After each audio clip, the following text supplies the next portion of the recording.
And welcome, everybody. This would be the Jeff Cameron Show right here on 97.9 ESPN Radio, and a fine libations Friday to you and yours. I'm Jeff, that's Tom. We're online at ESPNTallahassee.com. That's where you go to listen live via the streaming free always. Don't miss anything, but hey, if you do, we got you. All 3 hours going to be posted both on iTunes and in our own audio vault. Upon the conclusion of the show, you can email us, jcs at 979espnradio.com. You can find the show, that's at J Cameron Show. WTSM app, good for your mobile devices. You can listen to that, whether that's an iPhone or Android, doesn't matter. And you can find us on YouTube. If you want to watch us on the show, go to YouTube, type in ESPN Tallahassee, and you shall see us. All right, so let's get to Florida State. Has got to find another head coach, a new head coach, as Jimbo Fisher resigns today after 8 seasons as the head coach and is off to take over that role at Texas A&M. And this was really, if you think about it, a foregone conclusion. We know that, but it was getting uncomfortable. It was the talk of the week. It was the discussion and talking point beginning Monday when I interviewed him, all the way to where we are now, but it is resolved, at least that part of it. That chapter is over, and you heard in the montage what was accomplished during that run of 8 seasons as a head coach here at Florida State. And I think, again, removing the emotion and perhaps some of the bitterness that some fans feel, certainly, we could all agree that Jimbo's time here was mutually beneficial. For him and for the university. Obviously, Florida State winning the 2013 national championship on his watch, and the All-Americans, the pros, all of the things that he accomplished while here. It's the stuff of, it's the stuff that makes up a great success. There's just no getting around that. It is an unqualified success. It just is, to me, something that I'll always be appreciative for. And yet at the same time, I've got to tell you, I'm excited. I think this move couldn't have happened at a better time. Florida State needed to move on from Jimbo Fisher, and Jimbo Fisher needed to move on from Florida State. Things hadn't gone too far down the tracks. Too many things had been said, too many feelings hurt, too much frustration for both parties. And I don't know that Florida State would have been able to function in a way that would see them successful moving forward had Jimbo Fisher chosen to come back. You've got enough evidence, folks. I mean, let's just say it. These last few years have not been all that fun. Can we just start there? They've been laborious. They've been tough to watch. They've been frustrating. And you didn't get a sense that that was going to turn around anytime soon. Now, Jimbo surely could have surrounded himself with talent, could have surrounded himself with a different staff, could have found a way to help piece this back together and maybe win, 9-10 games as we're accustomed to. But you didn't get a sense that this was going to return to championship level. And it's at a time that's very critical in the state, in the region. If you look at it as well in the conference, of course, Clemson has surpassed Florida State right now. They haven't for long, but they have. They've been past Florida State now for the last few years, and they are the team to beat in our division. If you look at what's going on within the state, you see that the University of Miami has made great strides already under Mark Richt, especially in recruiting. And now you look, Florida makes the decision to bring in Dan Mullen. He'll stabilize that program. They'll be better for it, and they'll see an uptick in recruiting. The timing couldn't be better for Florida State to see this move through, to have this happen. I think if you're going back and thinking about his time here, sure, there was a time not all that long ago that you would have not wanted something like this to play out. You were all in on Jimbo Fisher, and most of us were for much of his time here. Began to see signs that there were chinks in the armor, that there were some problems mounting. If you think to the lack of discipline on the field, when you think about the penalties, you think about the dysfunction on offense, you think about some of the things that have occurred that have frustrated us over the last 2 years. I mean, we've all spent countless hours yelling at the TV going, why do we do that? And, everybody's got their individual gripe. Everybody's got their thing, right? But it spoke to sort of a breakdown of what was happening within the culture at Florida State, within the locker room, and at practice. And we couldn't put our finger on it. We're blocked from practice. We're not able to watch it. But you could see what the product was out on the field. You could watch what was taking place time and again in these games. And so I think Florida State gets an opportunity, most importantly, to move forward at a critical juncture in order to help get back to a championship level in recruiting. They also get, and let's just talk about it, out from under the albatross of a contract that was as one-sided as they come, and hopefully learn from that and never do it again, because Florida State would have been pigeonholed moving forward to Jimbo Fisher. They would have had to remain in lockstep no matter the kind of middling seasons that I believe to be forthcoming, because they were not going to be able to pay $40 million to him to leave. Now they start fresh. You've heard the names. I've heard the names. Obviously, Willie Taggart, chief amongst them. Now, what is interesting, we had an opportunity to talk to Roy Philpott earlier this afternoon. I reached out to him. He does play-by-play. He's a play-by-play talent for ESPN, a very good play-by-play announcer. He's typically all over the country. He covers teams from all the conferences and has done their games. So he had an opportunity to sit down with Willie Taggart before the Oregon State matchup, the Civil War as they call it. He interviewed Willie Taggart, spoke with him in his office for over an hour, attended a practice, and got to know Willie. He's interviewed him before. I knew that, reached out to him in order to try to get some insight as to the kind of leader Willie Taggart is and the kind of coach he is. And we're going to play that interview for you here in about 5 minutes. It may sound ever so slightly dated because it was just before the official announcement that Jimbo Fisher had resigned and that Florida State would be in need of a new head coach. So we're kind of talking about it as if we think it's going to happen, but, it hadn't happened. So there are a lot of ifs in there. And when you hear that, I don't want you to think, well, what are you doing? It's already happened. What are you guys talking about? But the crux of what was being discussed is very important here, because you'll get some insight from Roy Philpott as to who Willie is, what he's about, how he puts together a staff, the way he views his players, his program, his form of discipline, his form of leadership. So I thought that was insightful, an awful lot of fun, and something that you'll enjoy. Today is kind of a bittersweet day, and I think that's fair to say. I think it's a bittersweet day because I'm not going to withhold my emotions and my feelings and my thoughts and the things that I've heard leading up to this point, things that have frustrated us as Noles, if you want to do it that way, if you want to go forward with this as, hey, gather around the fire, kids, bunch of Noles talking to each other about what this program needs to do next, what should have happened prior to now, the problems in the background, all that stuff. But at the same time, I don't want to go scorched earth here, because I do appreciate an awful lot of what Jimbo Fisher accomplished here, and I appreciate what he brought to this program and what he was enabled us to do. I appreciate the accomplishments. I appreciate some of the personal time that I spent with him over the years in which I had an opportunity to kind of get to know the man. There's only one part of this that would make me emotional. Jimbo Fisher reached out to me. A number of you guys know some years back, my youngest son, got sick. And Jimbo, yeah, man, that's tough. Jimbo reached out to me, and I will be forever grateful with that. I will always remember that, and nothing will take that away. And we had conversations, and it means a lot to me. At the same time, I didn't always agree with the guy, and I saw some of the bad side too. And so I feel like I can talk on that, but I'm really going to fight to be fair. I think it'll be interesting to sort out, all the little details in the hours and days to come. Yeah. Right now, I'm in a place where, and it's not just the montage play, I'm in a place where I'm grateful to where the program is now, given where it was when he stood up at the podium for his introductory press conference as the head man here. He's made it a place that's attractive to coaches throughout the country from, an infrastructure standpoint. You can fight and gripe about facilities and being as modern as, Team X if you want.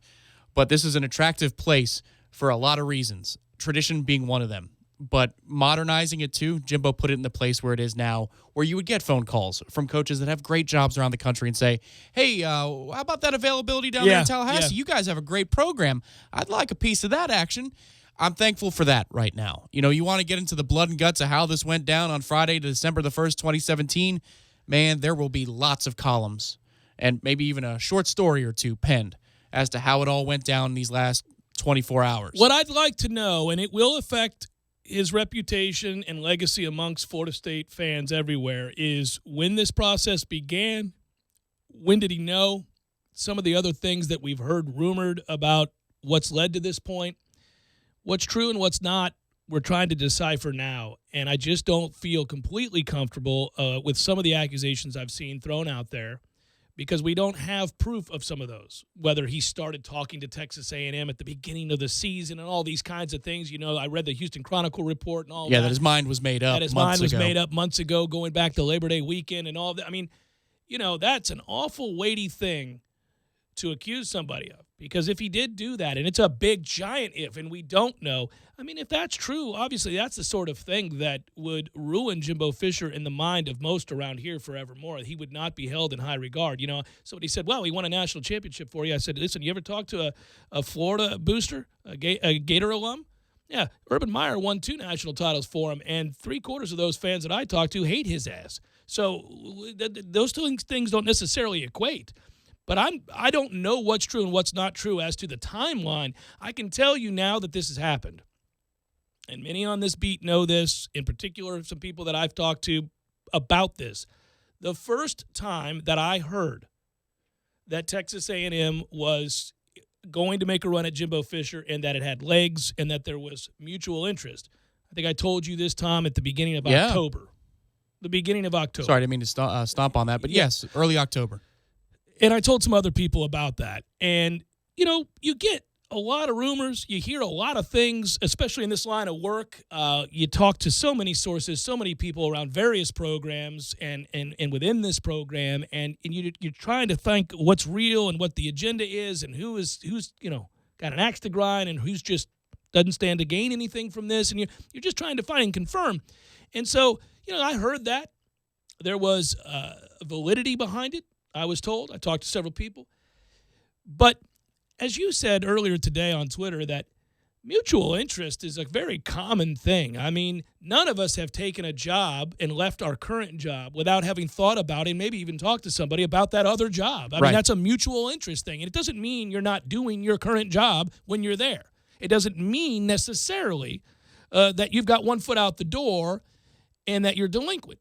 But, again, what's true, what's not true, that I don't think is ever going to be able to be proved, quite honestly, because these things go through the agent. Sexton's not going to let Jimbo Fisher text with Texas A&M. I mean, you're never going to be able to prove that. Nor would a mind be made up, you wouldn't think. And again, we've all, through our lives, now I've been in the working world for, going on 10 years, 15 years, whatever it is, part-time, full-time. We all know the difference between the guy at the office that you work with or the lady at the office that you work with that is courting another position or has taken the other position. Right. And the talking points around the water cooler. Well, his foot's out the door, so he's mailing it in for these last, well, she's fielding an offer, but, she's a pro's pro. She's continuing doing her job day to day. Or he's got short-timer's disease. Or you would never have known. Yeah, you would never have known that they had courted. Right. But the one thing I will say is if you've committed to it in your mind, that affects the way you do day-to-day operations at your current place of employment. Without question. And there are all kinds of people over there willing to tell you that Jimbo Fisher was different this year. Again, it could be for a myriad of reasons, and I don't want to assume it's solely because of something like that. Yeah, for my money, go ahead and prove it before I make a definitive statement on that. That's heavy stuff. But it's out there, and it's now been reported. I only commented on it because that Houston Chronicle story came out in which they said that this had been done. Going back to the beginning of the season, which is remarkable that that's reported. Now, how accurate that is, I don't know, but it's officially reported. It's not like I'm grabbing this out of the ether. Right. Again, months ago, his mind was made up. Is the Houston Chronicle's unnamed source report too, and that's the other thing here. Nobody's putting their name to it. And then the second thing is that an unnamed source told the Chronicle after the UCLA debacle this year, where Sumlin and Texas A&M blew a huge lead and lost in the Rose Bowl, that keep your eye on Jimbo Fisher. He's somebody that we've been talking to. So, I mean, again, though, that could be a Texas A&M rogue booster who is like I said on Twitter earlier today, it's like catching a fish. Bragging about the size of the fish, right? Gets bigger every and second. now that he's coming, you're willing to say, well, I can tell you, dating back to last year, we had that. He's guy. always wanted to be here. All right, so let's just do this real quick before we conclude this segment because I think it's important. Jimbo Fisher coached here as the head man for 8 seasons. He's been here 11 years. I first had him on when he became the offensive coordinator and was named the offensive coordinator. I had him on the day that was announced. I actually talked to him as he was trying to gather boxes and stuff, and he was moving. And I'll never forget that phone call. I called the number I was given. They said he's in the midst of moving. This is how far back it is. It was a house phone. It's not a cell, a house phone with an answering machine and everything, Tom. One of those recorded things.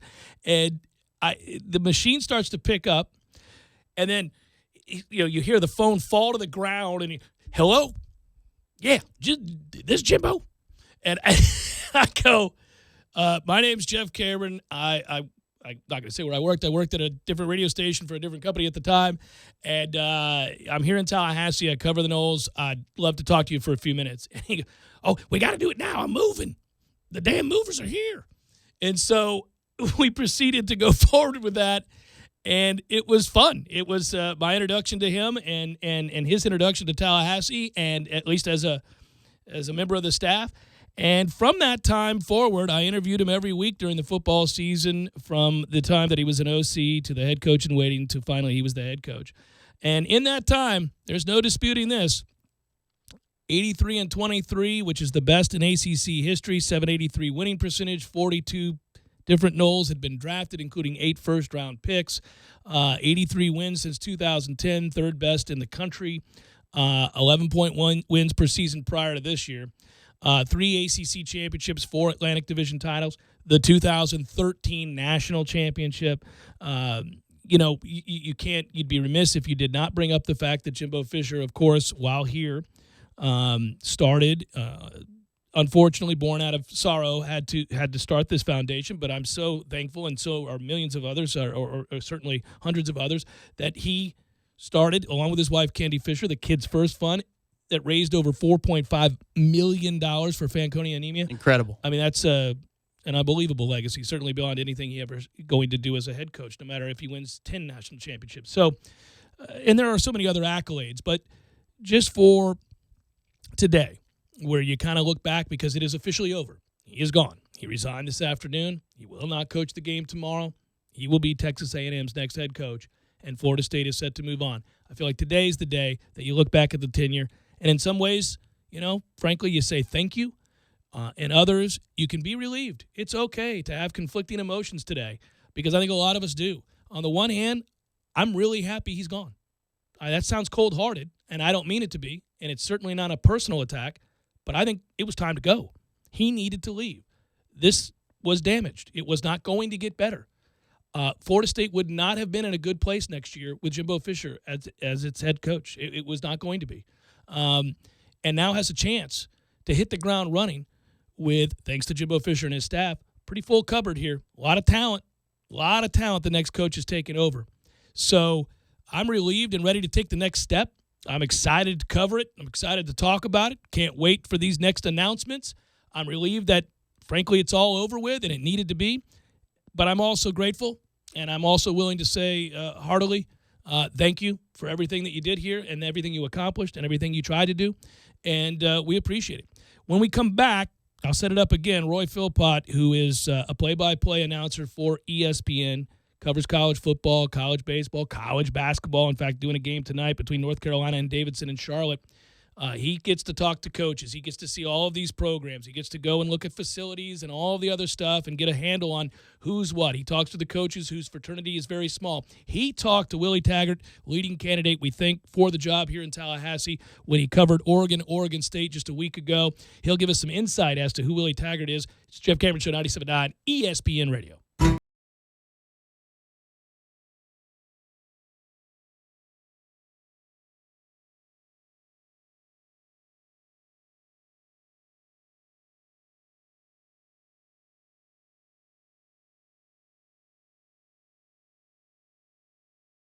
When you're in need of auto repairs, look no further than Nice Tire and Auto Service. Nice has been in business for 16 years with long-term, knowledgeable sales associates. They have the latest wheel balancing machine in the industry. And for passenger vehicles, they service AC, brakes, suspension, tune-ups, and much more. Never sit through a long wait. Nice Tire and Auto has 10 service bays to get you back on the road quickly. If you have tire problems, check out their large inventory with various Goodyear and Michelin tires. Nice Tire and Auto Service, 4792 Bluntstown Highway, 574-4100. Landowners, only Mahindra, the makers of the toughest utility vehicles on earth, can give you the best year-end deal on earth. So let us show you how to get tax savings on your new Mahindra XTV and get cash back and savings up to $2,500 on select clearance models. Plus, get a free roof and Mahindra's 3-year warranty.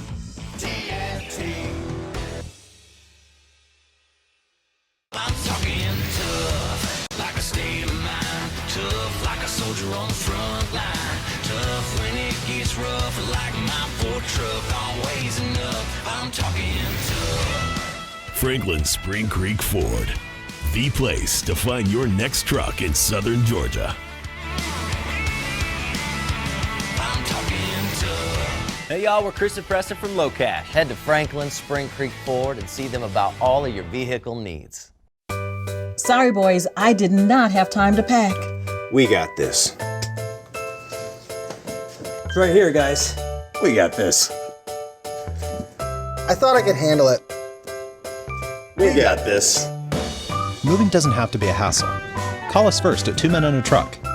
No matter the move, home or business, we'll make it a smooth one. I forgot something. We got this. On top of 0% APR financing for 72 months on a full lineup of 2017 Ford vehicles. That's Ford, America's best-selling brand. Celebrate the season with exclusive holiday offers like 0% APR financing for 72 months, plus 1,000 Ford credit cash across a full lineup of Ford cars, trucks, and SUVs. Best-selling based on 2016 sales. Not all buyers qualify for Ford credit financing.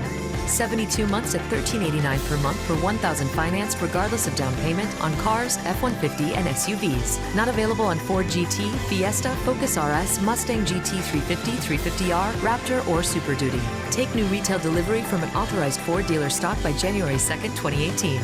See dealer or go to buyfordnow.com for complete details.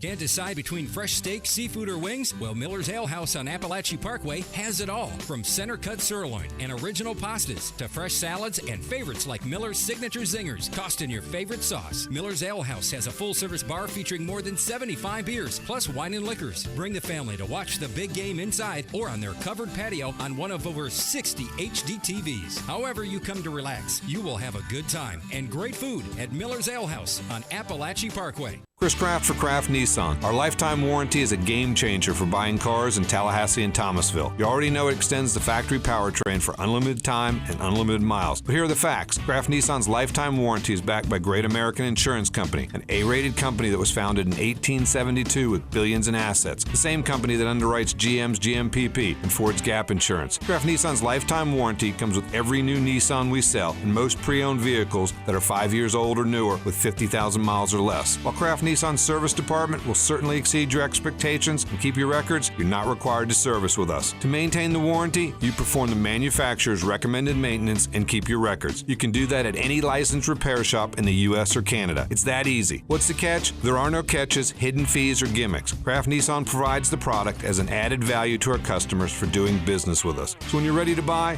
from Kraft Nissan, the home of our original and the only real lifetime warranty at no charge. Kraft Nissan on Mahan Drive between Academy Sports and Costco.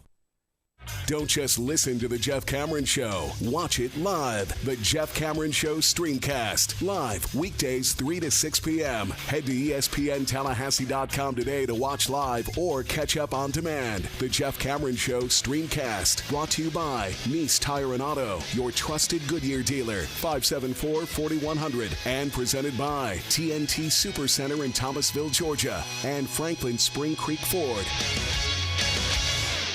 You're locked in with the Jeff Cameron Show on 97.9 ESPN Radio.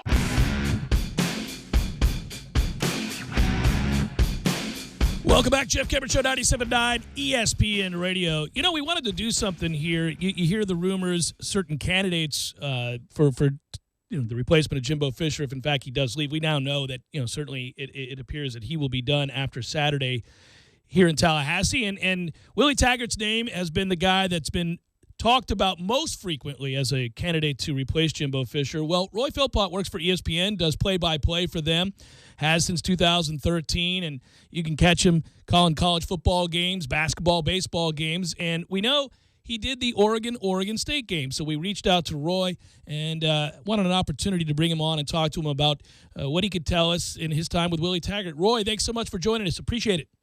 Hey, Jeff, you got it. Happy to be with you guys. Yeah, so I just told our listeners you did the Oregon State matchup there, and obviously in your prep work, you get an opportunity to sit down with both coaches and maybe some other more involved stuff. Tell me what you can about what you learned of Willie Taggart. I know you went to a practice, and I know you interviewed him, so I guess just enlighten us a little bit about who the man is. Well, first off, let's start with this. I mean, he's done a great job in turning Oregon's program around in a short period of time. A lot of people don't realize it, but Oregon was 4-8 last year, was not bowl eligible. Willie Taggart goes up there essentially on foreign soil. He's a Florida guy, so he doesn't have a lot of connections to the Pacific Northwest. But he gets up there, Jeff, and in the span of, less than a year, he turns them into a bowl team. They destroyed Oregon State in the game that I called last Saturday night up at Autzen Stadium by 59 points. That was the biggest win in the history of the Civil War. It was the most points ever scored by a single team in the history of that very storied rivalry. So he's done a great job in a short period of time of getting Oregon back to where a lot of people up there would tell you they belong. And so he's done a great job. Let's start with that. Let's also continue with the man himself. When you sit down and talk with him in a one-on-one setting, he's kind of soft-spoken, reserved, but you sense his quiet leadership, and you sense how recruits would be attracted to come play for him. And that was one of the things he identified at Oregon, first and foremost, that needed to be fixed. He said, we had talent here. There's obviously facilities here. There's the backing of Nike here and Phil Knight and all those kinds of things. But the team itself was not united. And so him and his staff, and Willie did a great job in Eugene of recruiting a veteran staff underneath him that knew exactly which direction to go, especially on defense. And he's an offensive play caller, so if Florida State gets him, he's going to be calling ball plays down in Tallahassee for the foreseeable future, and I like that, by the way. But him and his staff identified that the old staff just kind of had a bunch of robots running around there in the locker room, guys that weren't connected. And so his first order of business was, we got to make it so that our team, our players, our coaches like to hang out together. He identified that early. It paid dividends throughout the course of the season. And by the end of the year, Jeff, they were 7-5. But lost in those numbers and in a lot of metrics. They lost their starting quarterback, Justin Herbert, for about half the year. They were just 1-4 when he wasn't playing. When he was playing, they were a 9 or 10 win team. So, I mean, he dealt with some injuries. They navigated through that, I think, quite nicely. And then for next year, he's got Oregon positioned to be a contender again in the Pac-12 North. So that's a little bit in behind the scenes and kind of what I was able to discover. But he's a guy that gets it. He's a player's coach. You know as well as I do, he has a ton of recruiting ties in the Sunshine State, so he's going to know what he's doing if he gets the job in Tallahassee. And you know what else, man? He's a good dude. You meet with some coaches and you kind of walk away and you think, man, I don't know. You meet with Willie Taggart and you're like, okay, I want a little bit more. I wanted a little bit more time with him. So he's a good guy, and honestly, I think he'd be a great fit down at Florida State. We're talking to Roy Philpott, does play-by-play for ESPN. You can hear him doing that for college football, basketball, baseball games, and he had a chance to sit across from Willie Taggart and talk to him and attend to practice and learn a little bit about him. And the reason that's important, if you're just tuning in, is Willie Taggart is a potential or leading candidate, if you will, to take over for Jimbo Fisher here at the FSU job. Did you get a sense that he would be willing to leave Oregon? I know this is kind of a hard thing to try to draw out of you because I doubt that ever came up, certainly, but Florida jobs or anything like that, because people know him as a Florida guy. Hey, look, I cut my teeth as a reporter covering Clemson for about a decade. So, I mean, my job is to ask questions. And you're dang right I asked, because at the time when we were there, the Florida job was open, and there was a lot of rumors that maybe the Gators would come after him. Right, so I said, look, Willie, I was like, I know you've been asked this a million different ways, but I got to ask you, behind closed doors, would you be interested in going back to your home state? And at the time, the thought was Florida, right? Because it was, Scott Frost or Dan Mullen or whoever, and his name was being floated around. And he just looked at me and he said, well, it's hard to go somewhere when you don't have an offer. So, that's kind of a PC way of getting around, answering anything in depth, Jeff. But, at the time, obviously, that wasn't the case. If Florida State comes calling, look, he's got a decision to make because all of his ties are back there in the Sunshine State, obviously. But he's got Oregon in a really good spot. And Oregon's got a big contract in front of him. He's got Nike. And if Justin Herbert is healthy next year, Jeff, I think he's the guy that could contend for the Heisman Trophy. So you're going to leave a 6'6", 240-pound, strong-arm quarterback who's just coming into his own to take a job somewhere else. I don't think it's a slam dunk either way, but that's a lot to walk away from, I would think. Of course, you could always bring him with us. I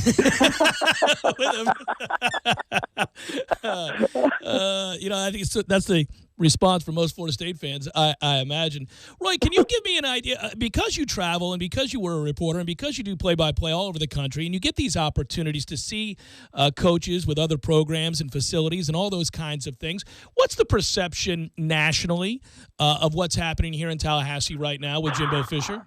I'll tell you this. I think it's good for Florida State that Tennessee has turned out to be the dumpster fire that it has become within the last week. I mean, in Knoxville right now, it's total insanity. And I honestly, Jeff, I think that covers up a little bit of Jimbo flirting with Texas A&M, and it kind of pushes that to the side for a minute, and it makes the problems down there look minuscule compared to what's going on in Knoxville. But, the perception is that Jimbo and the administration maybe haven't been on the same page for a little bit of time, and that if there was an opportunity that came up, maybe in the SEC, maybe somewhere in the Deep South, that would be an opportunity he would investigate. You know as well as I do about the rumors for LSU the last couple of years. That wasn't probably the right time. It wasn't probably the right fit. So that stuff's out there. That stuff's out there. You start talking with coaches, and it's a tight-knit fraternity. It's a tight-knit fraternity, and they kind of know what's going on elsewhere. So I think the perception is obviously Florida State's a really good job, and it's in an up-and-coming conference and an up-and-coming division. I think people look at it as Florida State or Clemson in the Atlantic Division right now, and rightfully so. They recognize DeAndre Francois went down early, so it wasn't the same Seminole team we thought we were going to see this year. People get that, but, with what's happened, Jimbo coaching tomorrow against Louisiana Monroe, and then maybe on the first bus out of town to College Station, it's a little awkward. It's a little awkward. I think a lot of people are wondering to see if he is actually going to coach because of all the rumors that are out there. But, your guess is as good as mine. You know better than I do, I suppose. Yeah, and it is awkward, and it's been the topic all week long, and we've all sat back and waited for an answer, and Jimbo has kind of gone radio silent. I interviewed him on Monday morning. I was the first to get him on the record as saying that he was not going to talk about a job he was indeed offered, and from that point on, it's been his talking point with every other interview he's done, which is that he is not going to discuss this job. It's been, frankly, from our vantage point, mishandled terribly by Jimbo Fisher. There's nothing the university can do because if they push him away and have to fire him, they owe him $40 million. So that ain't going to happen. And so it's really a lot of people feeling like they're hamstrung, and they're going to have to just wait it out, and it might be very awkward come tomorrow afternoon when this game is played. But, Roy, I really appreciate you jumping on and giving us some insight into Willie Taggart, a potential candidate, probably the top candidate to replace Jimbo Fisher, and your insight is really, really appreciated. I hope to talk to you down the line. I would love to do it. I think if Florida State gets Willie, it's a really good hire and almost a seamless transition next year. But you got to go get him, and you're going to have to get him away from Oregon, which I'm very interested to see if he's ready to pull the trigger. But we'll find out, Jeff. All right, thanks, Roy. It's good talking to you. That's Roy Philpott doing play-by-play tonight, by the way, North Carolina versus Davidson in Charlotte. We appreciate Roy. Tom, let's come back and talk about that. That is I thought we got keen insight there. By the way, I can sense it, Knowles. I got you. I'm with you. I'm just like you. I'm listening to that guy talk about identifying problems in the locker room and getting people in lockstep and everybody having a role and quiet leadership and focus, and I'm going, come on! What are we waiting on, everybody? Right, repairing what robots have done. Right. Yes, I was like, oh, Roy, keep talking, please. Yeah. And then I'm I'm searching for Willie Taggart's number while we're talking. The leading candidate. Let's just get, leading out of there. Let's just the candidate. Let's get it done. Come on. Get this thing done, people. There's a booster meeting right now. Let's get this thing over. Let's announce it this afternoon on the Jeff Cameron Show. Jesus. President Thrasher, any of the representatives you feel comfortable with having come on the show? Well, word on the street is this show is streaming live inside the booster meeting. Well, that's a good thing then. I'm ready to go. Let's make it happen. Sorry, boys, I did not have time to pack. We got this. It's right here, guys. We got this. I thought I could handle it. We got this. Moving doesn't have to be a hassle. Call us first at 2 Men and a Truck. No matter the move, home or business, we'll make it a smooth one. I forgot something. We got this.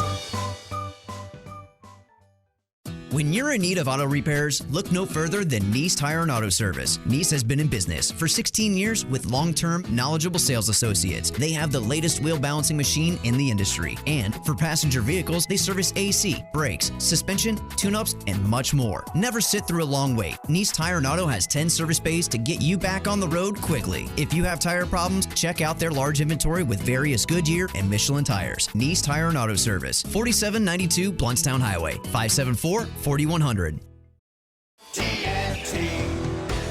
Landowners, only Mahindra, the world's #1 selling tractor, can give you the #1 year-end deal.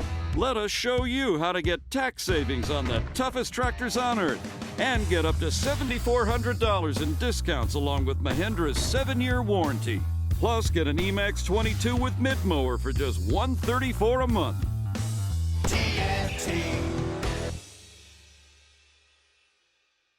I'm talking tough, like a state of mind. Tough, like a soldier on the front line. Tough when it gets rough, like my Ford truck. Always enough, I'm talking tough. Franklin Spring Creek Ford, the place to find your next truck in southern Georgia. I'm talking tough. Hey y'all, we're Chris and Preston from Low Cash. Head to Franklin Spring Creek Ford and see them about all of your vehicle needs. Sports and Costco, service card with approved credit. Can't decide between fresh steak, seafood, or wings? Well, Miller's Ale House on Appalachia Parkway has it all. From center cut sirloin and original pastas to fresh salads and favorites like Miller's Signature Zingers, tossed in your favorite sauce. Miller's Ale House has a full-service bar featuring more than 75 beers, plus wine and liquors. Bring the family to watch the big game inside or on their covered patio on one of over 60 HD TVs. However you come to relax, you will have a good time and great food at Miller's Ale House on Appalachia Parkway. Parker Brothers Roofing says don't play games with your roof. Protect your home and your family. The Parker Brothers tell you the truth. We'll fix your roof, cause it's what we do. With quality, integrity, and pride. Parker Brothers Roofing, professional every time. Stay safe and dry inside. Hey, I'm Travis with Parker Brothers Roofing. Some roofers are like a bad boyfriend. They make lots of promises, but in reality, they're just cheap. They don't own up to their mistakes, and they leave you with a lot of regret. Parker Brothers Roofing stands behind every installation, and if a mistake is made, we own it and fix it. Our customers never have to worry about being left behind for the next job. At Parker Brothers, it's quality that builds our quantity. Call us at 656-8112. Parker Brothers Roofing, professional every time. Stay safe and dry inside. License number CCC 049350. Nice shot there, Dickie Lang. I'm sure you'll get out of the bunker this time. Here's Cameron from 160. Maybe a 9-iron. No, it's an 8-iron. Probably just hitting it 3/4. It's the season for some Gordos. La la la la la la la la. Eddie? What in the world are you doing here? You don't even golf. Be that as it may, Jeff, my holiday spirit knows no bounds. I come bearing gifts. Outstanding. What do you have there, sir? 3 gifts. Gold, frankincense, and mahi fingers for all. all. Golden frankincense not included. Very thoughtful of you, Eddie. You don't have to do this, man. That's what we do, man. This is the holiday season. This is the time when you show the people you love and the people that you care about just how much they mean to you. You're absolutely right. I'm glad we get to share this with the community together. Well, that's why I'm here, bud. Well, that. And I want to use that driver you got. It's par 3, Eddie, not using the driver. 7!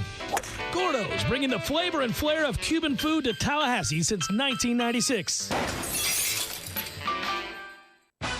Fire up the grills for another season of Seminole football. 2nd and 3, patient, then explosive, and a touchdown for the Noles. It's Tallahassee Game Day, your ESPN Tallahassee pregame show featuring Jeff Cameron and Tom Lang. Yeah, I like them. Get the latest news, interviews, and insights 3 hours ahead of kickoff before the Noles defend home turf. Hey, on Saturday, we're going to play a game. We're going to most likely win that game, and we're going to celebrate on Sunday. Tallahassee Game Day is brought to you by Whole Foods Market, a leader in natural and organic food that brings the highest quality of local and global products to Tallahassee. Whole Foods Market, located at 1817 Thomasville Road, and presented by MMT Clinics of Florida. Visit mmtcfl.com. To the pylon! That's a Seminoles touchdown! Live from the Dale Earnhardt Jr. Buick GMC Cadillac Studios in the capital city of Tallahassee, this is the Jeff Cameron Show on 97.9 ESPN Radio. It's Libations Friday, brought to you by Corner Pocket Bar and Grill. Corner Pocket Bar and Grill on Appalachie Parkway. Tallahassee loves the Corner Pocket.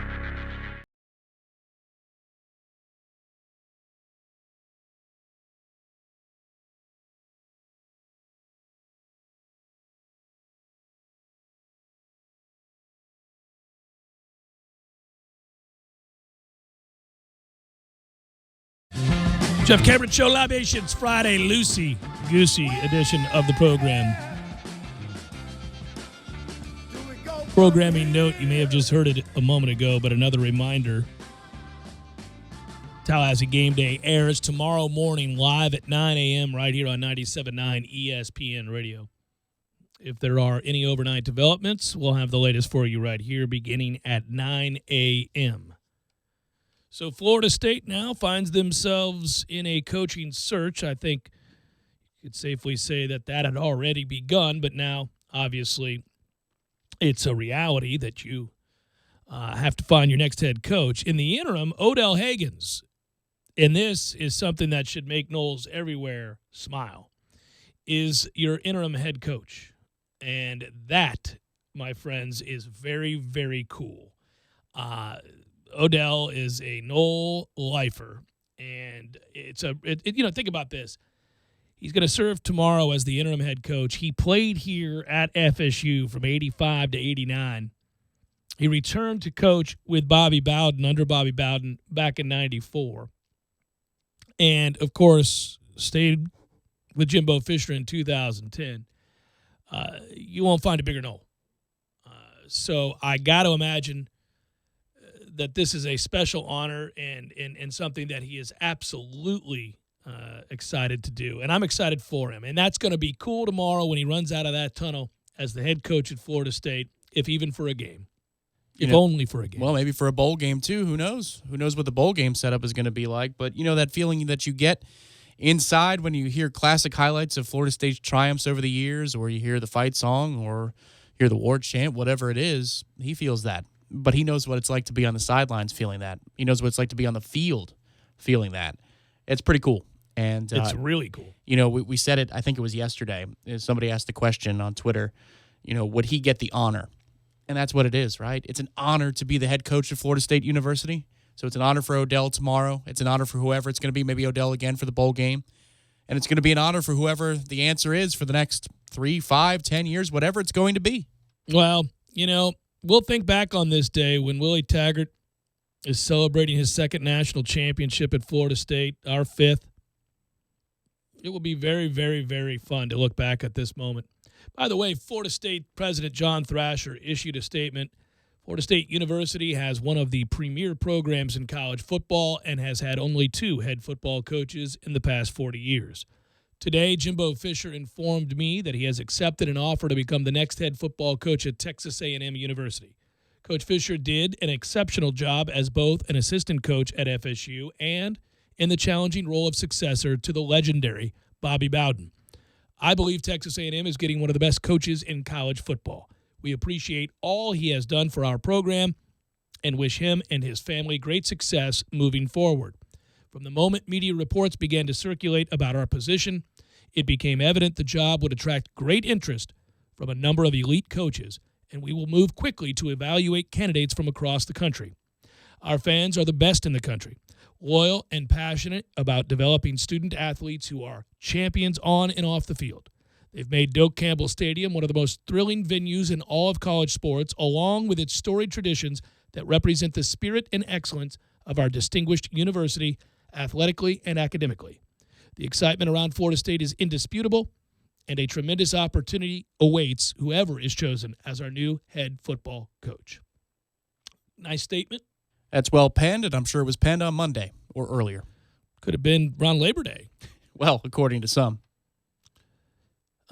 Stan Wilcox, Vice President and Director of Athletics, said, President Thrasher and I have worked together through this challenging period while Coach Fisher was making a decision, and I appreciate the cooperation, support, and leadership he has provided. In the interim, I have appointed Associate Head Coach and Defensive Tackles Coach Odell Higgins to serve as our head coach versus ULM. As the President alluded to, we are extremely pleased by the quality of individuals who have already expressed interest in being the head coach at Florida State University. I am confident we will fill the position very soon. Well, and he goes on to say that he would like to tell the supporters and fans that the same thing he told the team, which is that he'll hire a head coach that will lead Florida State to ACC and national championships, one who will remain committed and to academic excellence, amongst other things. So I think the enthusiasm in Tallahassee today is palpable. If you're listening from another market, if you're listening from afar, I can tell you a couple of things that have irked Florida State fans during this process. One of them is a misrepresentation from the national media regarding facilities.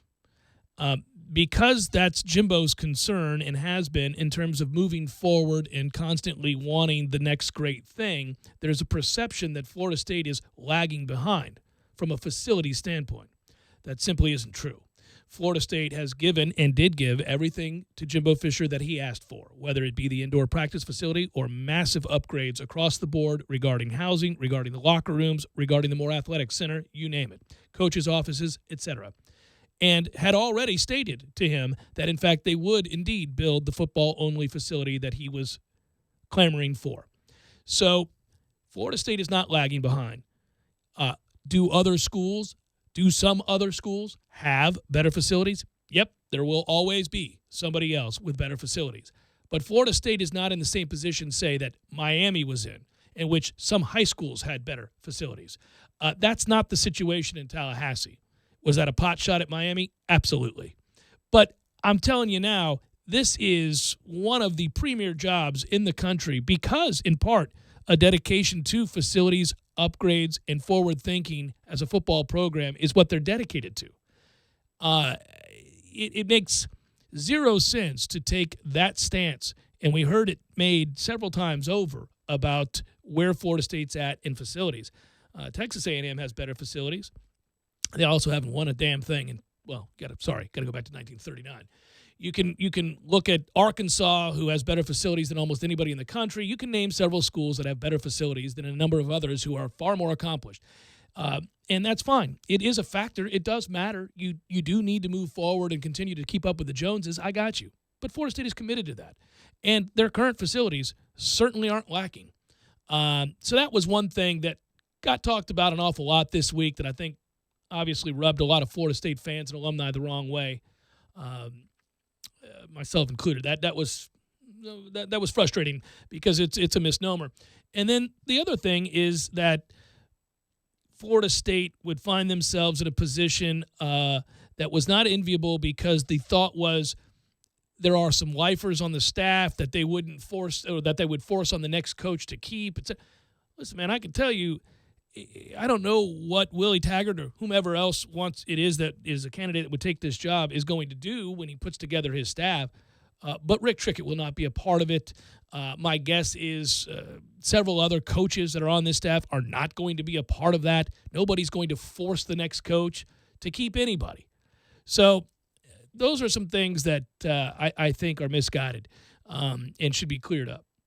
I agree with you. The shot about facilities and the commitment level, man, if you want to talk about immediacy and access to the purse strings, I think those are legitimate questions that we can talk about down the line. But if you want to question the overall commitment, no, that's a different question, and it's an incorrect one. They're committed here. Do they build them as quickly and erect things as quickly as other universities at times? No, but, I mean, good Lord, we're close enough to compete, and then some. Plus, all of our successes in the early days of Jimbo Fisher's era were without an IPF, without coaches' offices. The 2013 national championship was won here, despite what the national media would have you believe are dilapidated and passed over facilities that a high school wouldn't want. I mean, right. It's. I can understand somebody who makes the point that says, listen, when it gets to managing money, let's come out of the 80s and the 90s and let's manage it in a modern way. Understood, 100% valid. Yeah, there are things wrong here. There are things that could be adjusted, changed, outright eliminated in terms of how we do business and how we conduct fundraising or whatever it might be. But, yeah. But that the way we do business hinders us from succeeding at the highest level, I don't buy that for 1 second, especially given what Jimbo's brought us to at this moment. Well, where's the evidence of it? Florida State's basketball team last year, and it's not a basketball school, and it's competing in the best basketball conference in the country, won 26 games, finished tied for second, got to the second round of the NCAA tournament. The baseball team went to the College World Series, finished sixth in the country, if you will. Florida State won the Orange Bowl and beat Michigan, won 10 games. If this is such a bass-backwards place with minds that are lagging in the past and the inability to raise funds and keep up with the Joneses, how is it that Florida State has been uber successful currently and in the last 40 years? Right. I hope the next coach serves the role at that negotiating table in those board meetings the same way Jimbo did, which is always to push for more. I hope he's more. All coaches will. I think he's more compelling about it. I hope he's more compelling about it when he does that. So sensible. That we can affect changes. But to imply that it's a barrier to success here at the highest level, that's just not true. You get the best players in the world here. You still can. We did. We have some of the best athletes in the country right here, right now. And that's the exciting part for the next coach. He's not coming in like it's 2010 when Jimbo Fisher had to take over as the head man for the first time and flip this thing quickly. There's no big flip to be done. No, it's a tweak. It's really exciting depending on where you look. If you look to Willie Taggart and you look at the recruiting class he's currently putting together at Oregon, their first ever top 5, you see there are players that are certainly candidates to come with him that would immediately take this class from being, by our own standards, middling to elite, just like that. So we'll await the change. We'll wait to see who the name is. By the way, if it's Justin Fuente or somebody else, another top-tier candidate, Florida State will experience the uptick. That was what was key about this week, is you needed this resolved so that you could move forward. It is now December the 1st. Early signing period is here. It's December 20th. You got to find a way now in the next week or so, a little less than that, one would think, maybe the next 72 hours, to get this train moving. And a hiring of a head coach and an announcement as to who that is and the allowance for him to come in and put together a staff and recruit himself is going to be huge in terms of salvaging this class and getting us back on track. Because as we do know, and one of the things that led to the great resentment people feel, or some people feel, towards Jimbo Fisher today, we know from the recruits themselves that they haven't been contacted, that basically things had gone dark from Florida State, that assistant coaches and Jimbo himself were not reaching out and doing their due diligence to recruit the way that they ordinarily would. And now we know why. They were looking at where their next landing spot was going to be, whether that was with or without Jimbo. And in the case of Jimbo, it was Texas A&M. So now you got to kind of mend those relationships and find a way to add to it. And hopefully sooner rather than later. Hour number 2, forthcoming. Stay with us. Jeff Cameron Show, 97.9 ESPN Radio. When you're in need of auto repairs, look no further than Nice Tire and Auto Service. Nice has been in business for 16 years with long-term, knowledgeable sales associates. They have the latest wheel balancing machine in the industry. brakes, suspension, tune-ups, and much more. Never sit through a long wait. Nice Tire and Auto has 10 service bays to get you back on the road quickly. If you have tire problems, check out their large inventory with various Goodyear and Michelin tires. Nice Tire and Auto Service, 4792 Bluntstown Highway, 574-4100.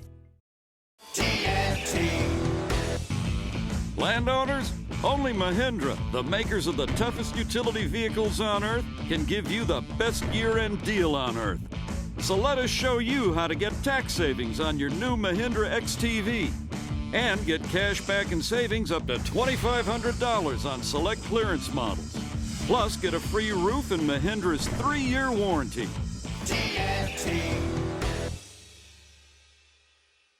I'm talking tough, like a state of mind. Tough like a soldier on the front line. Tough when it gets rough, like my Ford truck, always enough. I'm talking tough. Franklin Spring Creek Ford, the place to find your next truck in southern Georgia. I'm talking tough. Hey y'all, we're Chris and Preston from Low Cash. Head to Franklin Spring Creek Ford and see them about all of your vehicle needs. Sorry, boys, I did not have time to pack. We got this. It's right here, guys. We got this. I thought I could handle it. We got this. Moving doesn't have to be a hassle. Call us first at 2 Men and a Truck. No matter the move, home or business, we'll make it a smooth one. I forgot something. We got this. Financed regardless of down payment on cars, F-150, and SUVs. Not available on Ford GT, Fiesta, Focus RS, Mustang GT 350, 350R, Raptor, or Super Duty. Take new retail delivery from an authorized Ford dealer stock by January 2nd, 2018. See dealer or go to buyfordnow.com for complete details. Hendrick. Ladies and gentlemen, start your savings. Race into Dale Earnhardt Jr. Buick GMC for the best selection and service in Tallahassee.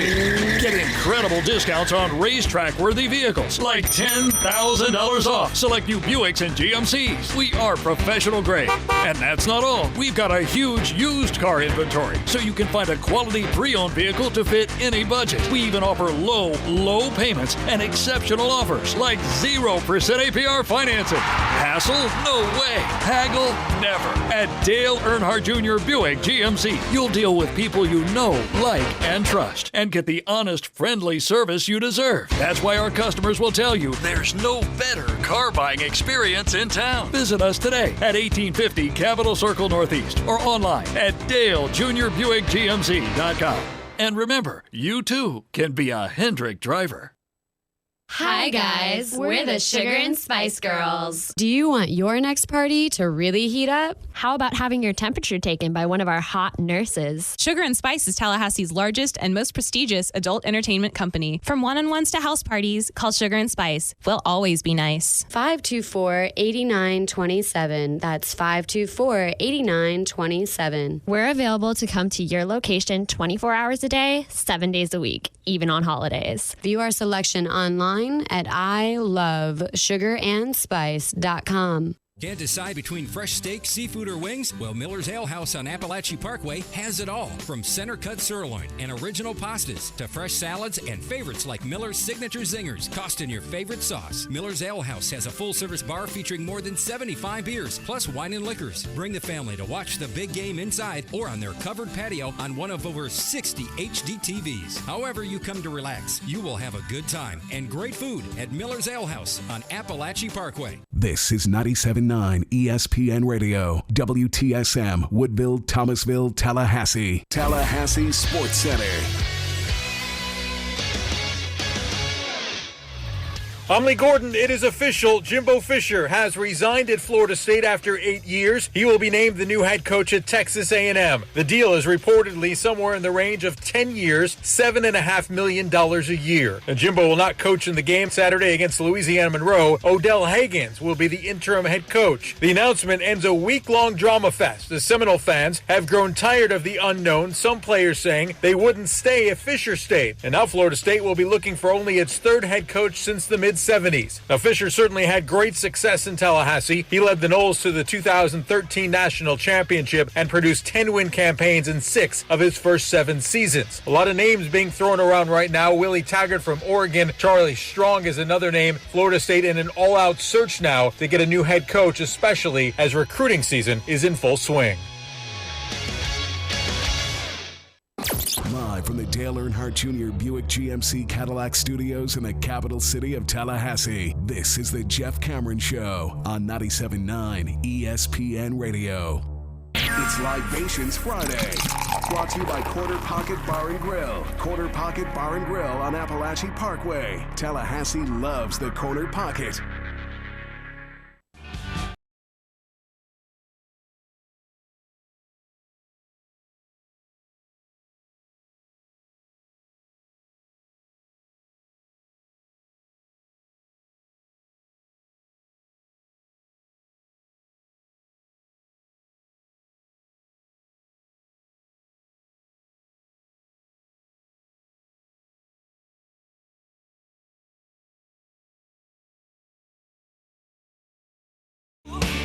Hour number 2, Jeff Cameron Show, 97.9 ESPN Radio, Libations Friday, loosey-goosey edition of the program, and a big one at that. Ordinarily, this would be the spot where we would bring in Lee Sterling. In fact, I talked to Lee Sterling earlier today. I'll give you his picks later. Admittedly, all things change on a day where news breaks such as this in the middle of the afternoon. Jimbo Fisher resigns as head coach at Florida State, takes on that position with Texas A&M. Florida State will go into the game tomorrow with an opportunity to win game number 6, get to 6-6, be bowl eligible, and it will be led by Florida State lifer Odell Haggins, former player and longtime assistant coach, and loves the program in a way that makes us all proud. So that's going to be pretty darn cool to watch Odell Haggins lead this team onto the field.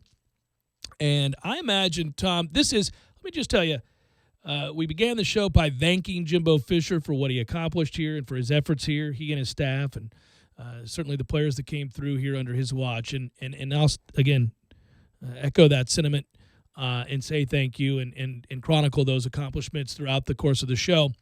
I also said that you can do that, and you can say thank you, and you can also be very happy that his time here is over. And I am, because I think Florida State needed to move on. And I think he needed to move on. I think this is best for both parties involved, and I wish him luck. And obviously I'm very excited about what happens for Florida State now as they have an opportunity to get out from under an albatross of a contract that was simply awful and would have handcuffed Florida State moving forward for years to come, and what I think would have been a bunch of average seasons, because things had grown stale here. The message had gone really kind of stale as well. And so it was time to move on, and I'm excited. And if it is indeed Willie Taggart, and we think it probably will be, I think Florida State has a chance to capitalize on this move instantly, as he is an elite recruiter. If the rumors are true of just a few of the names I've heard that he would put together for the staff, you're going to get a recruiting machine in this state. And Florida State already has good players. So we're about to enter into, I talked about it on yesterday's show, I'll talk about it again now, a really fun and interesting time within the state of Florida alone. Now, college football is always fun. It's just year in and year out. You got your various storylines, but the same principal players. Sometimes you're a part of the big party. Sometimes you're kind of on the outside looking in. Florida State will remain part of the big party despite this bump in the road, this very difficult season that Florida State has just gone through. And if, in fact, that staff is brought on, the recruiting wars in the state of Florida will be akin to what we saw in yesteryear of the 90s, because let's not forget, Charlie Strong does a great job of recruiting. Lane Kiffin's a good recruiter. And then you got the big three, obviously. And now with a guy like Taggart, if it is indeed Taggart, and the staff he'll bring in, competing with Dan Mullen and the staff he'll bring in, and already what we've seen from Mark Richt down at Miami, it's go time, boys. Yeah, there's no doubt. Perhaps in observance of Lee Sterling's interview hitting the cutting room floor today, this will be a December to remember. Oh, well done indeed. Coupon code SAVE100. It's actually, yes, and he's got his NFL Player of the Year, and I should mention, ParamountSports.com. Go find it. You know, for me, I'm in this kind of numb phase right now. I guess the best way to do it today is to describe what we feel as we feel it, because everybody's processing a different amount of emotions. And for me, now the shock is worn off that it happened today because it felt like pulling teeth or ripping off a Band-Aid very slowly all week long. And now it's over. Now you go, oh, okay. I feel like it's almost like getting off of a plane and you're sitting down or you're walking and it feels like something's still moving or pulling you or getting off a cruise ship. And so now it's about, well, when's the next call coming in? When's the next breaking story? Because I know Florida State's work is not done. It's only beginning. You can actually put legal documents in front of other people and say, hey, now that's an offer. You can sign it, and you could be our head coach today because that guy, his office is empty right now. He's on a flight. There it is. You could maybe even swing by his old residence and pick up that Christmas tree laying on the front yard. That's brutal. You know, earlier today, people were on Jimbo Fisher parking lot watch, and they were looking to see if his truck was leaving at any point. And then out came the viral tweet. I believe it was Wayne McGahee from the Democrat, and it's Jimbo's Christmas tree on his. It's an artificial tree laying in the front yard. It's still got the lights on it and everything, but it's just this massive artificial tree. Get that tree. piece of crap out of here! It's on his driveway. We gotta go. We gotta go. You can't make that up. I mean, the Christmas tree. It's great. When there's a montage of just photos and moments in my head, I'm going to remember the Christmas tree 10 years from now. Yeah, it was hilarious. Well, look, at the end of the day, and it's very important to us, we care deeply, and we're all passionate, and we want what's best, but it is just football, and so you get those moments that are reminders of that, and you laugh a little bit, and, hey, listen, the contract that Jimbo Fisher just signed, he could buy 4 billion trees and pick out the right one because he's getting $7.5 million per. It's a 10-year deal. Yeah, those trees and the land they grow on. Yeah. My word. It is something to behold. But money was really, and I will say this again, I don't think that is the deciding factor here. I would be naive to say it doesn't matter. But getting to know the man over the years, Jimbo Fisher is not a guy, A, that ever flaunted his wealth. And B, he doesn't like an awful lot of expensive things. I mean, he's driving a truck with camouflage on it. Sweet Jesus. So, that's not a guy that rolled into work in a Ferrari. And it's not a guy that had a palatial estate. I mean, it's a nice house, as one would think, but it's nothing crazy. So this, to me, wasn't about the money. This really was about the stuff that we've talked about throughout the course of the week. The disagreements, with the boosters and Andy Miller, the disagreements with some in the athletic department as to what should be happening next with this football program are a part of it. I also think it would be foolish to overlook the fact that while those are big picture things and those disagreements have been in place for some time now, this season has worn on him immensely. There were mistakes made by him and his staff, and you could argue about what's at the root of that, but Florida State ought not be, even with the injury to their quarterback, 5-6. And those mistakes began to mount. Those problems began to be somewhat not annoying, but consistent in the sense that you knew each week the running jokes of the things that Florida State did wrong. And that spoke to a team that wasn't very well coached this year. They just weren't. And I don't know that he knew or felt like there was a way to get out from under this without having to fire people, which was very uncomfortable for him, and he did not want to have to fire his staff. We know that. He's never fired anybody as a head coach. I know Hudson had to move on, but that was for other reasons. He wasn't fired per se. And I think that weighed on him, that loomed. And then I think, too, that there is something to the culture and some of the problems that they had in the locker room. And perhaps maybe he knew that was going to be something he couldn't overcome. And that further enticed him to look long and hard at this Texas A&M job. And obviously the money's the money. And they have facilities, and they have a rabid fan base, and they have a real desire to take the next step, to win championships. And they haven't won championships. And so, they don't want to just compete in the SEC. They want to win, and they believe the hiring of Jimbo Fisher will allow them to do that. No doubt he'll embrace that enthusiasm and that yearning, just as we did when he became head coach here and modernized what Florida State was doing in the way of practice facilities, diet, you name it. The behind-the-scenes stuff with the psychological conditioning and the support staff. He'll do that for Texas A&M, and he'll bring that methodology, and I think he'll have some success early. The problem he's going to have long-term is that he's in a brutal division of the SEC He's going to have to compete with Alabama. He's going to have to recruit against Tom Herman at Texas for kids in the state. And we know that's difficult to do in the state of Texas, especially with a recruiter as good as Tom Herman, who's already had a leg up, both at Texas for a year, but also Houston prior to that.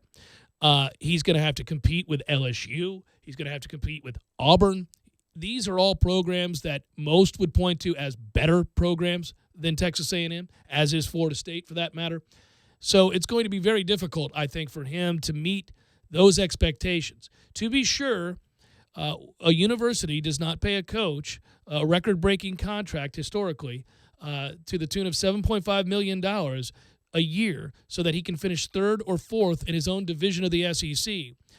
So there will be an awful lot of pressure right off the bat for him to take them to the next level, and I'm not sure it will happen. Maybe it will. We'll sit back and we'll all watch together. As for Florida State, I think almost instantly Florida State kind of regains the momentum that had stalled if they make the right hire. If Florida State announces here in the next 72 hours or so that Willie Taggart or Justin Fuente or another big-time name is indeed the next head coach, I think Florida State will be able to get right back on track. Because obviously they don't play Alabama, Auburn, LSU in year one of a new coach's tenure, right?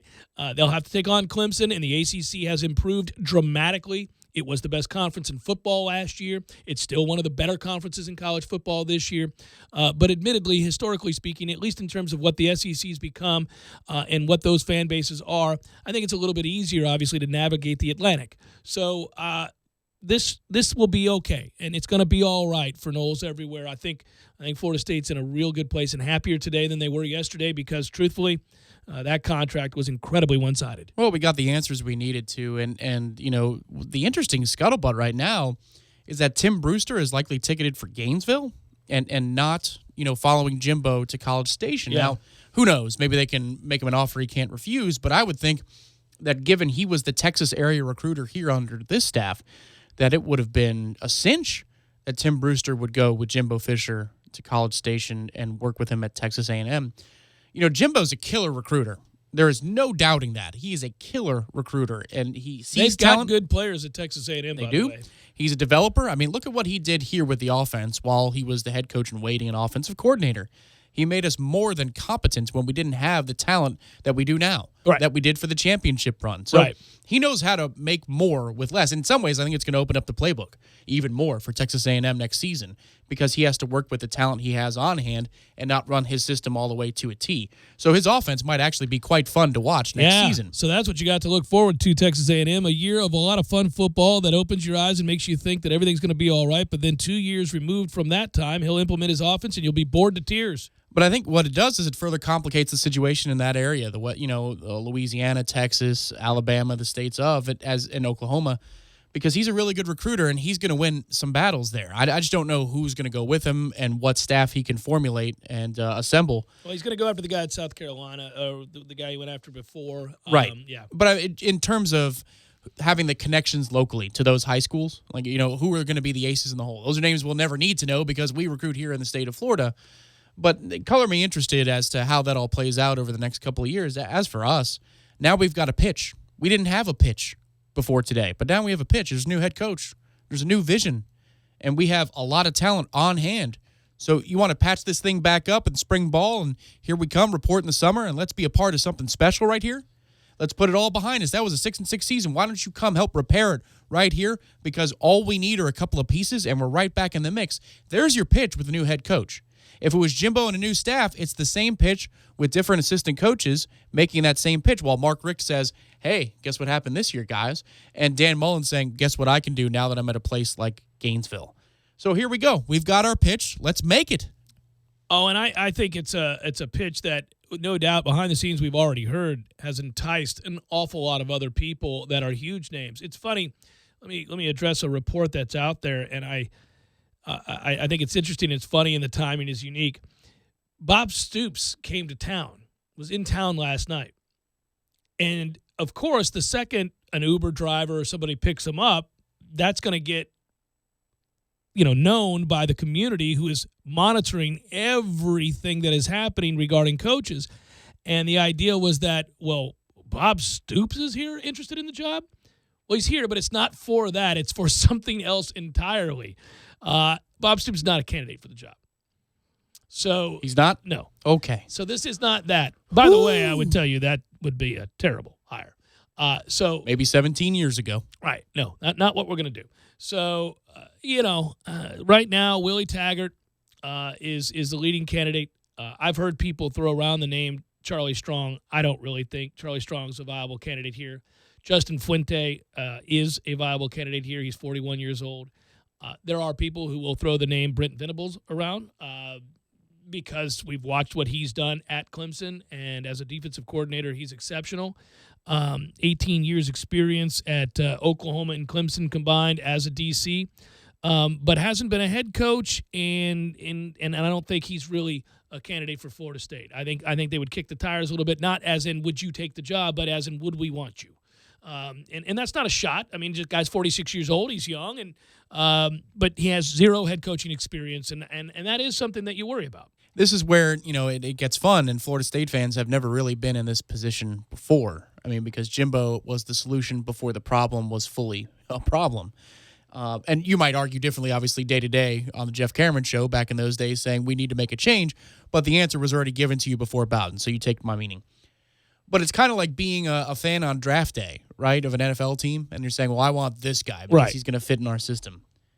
Who do you want, and how quickly do you want Florida State to make the decision? That's the thing. If Willie Taggart's your guy, then you probably want them to move on it sooner than later because you already see enough reports that there's mutual interest between the two. If you want somebody else, you want Florida State to vet this thing for 4 or 5 days and then make a decision so somebody else's name can emerge, the person that you want. That's what everybody gets to do right now, which is a fun exercise in early December. I'll give you a guy, too, that is actually fun to kick around in terms of the possibilities. James Franklin is a monster in recruiting and would be a good hire for Florida State. I don't think James Franklin's going to be the next head coach. I don't think we're going to approach him.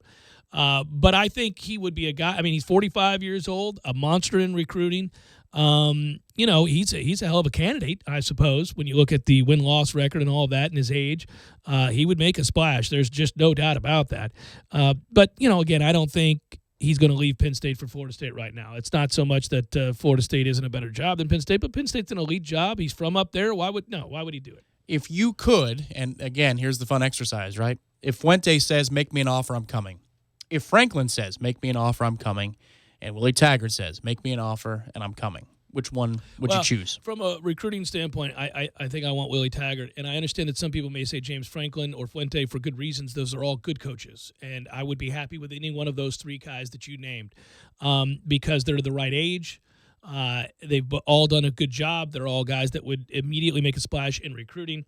But Willie's the youngest of that bunch, grew up here, played here in the state of Florida, has great connections, would put together a staff that I know would recruit instantly. And I like the energy. I like what I hear from people who have covered him, talked to him, been around him. This week has been an exercise in reaching out to those kinds of people who either covered him at USF or covered him at Western Kentucky or certainly know him as a player and know him as a coach. And I've reached out to those people, and you just wouldn't believe the kind of glowing reviews you hear from those people. Those people believe wholeheartedly in Willie Taggart's vision. And they've won me over. And not that I was against it at any point. It was just something that I wanted to further vet because we know Justin Fuente is also a great coach, and I have spoken to him directly. Impressive, man. A couple times. You were there for one of those interviews. Oh, yeah. He's buttoned up. He's ready to go. Yeah, and you knew instantly. You thought, that guy's going to succeed. I came on the air and said it after the first ACC meetings that we went to when he was just after he was named head coach at Virginia Tech. I walked away from that thing in Charlotte and thought, that's the most impressive guy I talked to this weekend. You knew Virginia Tech would be back. But so anyway, I think you got great candidates here.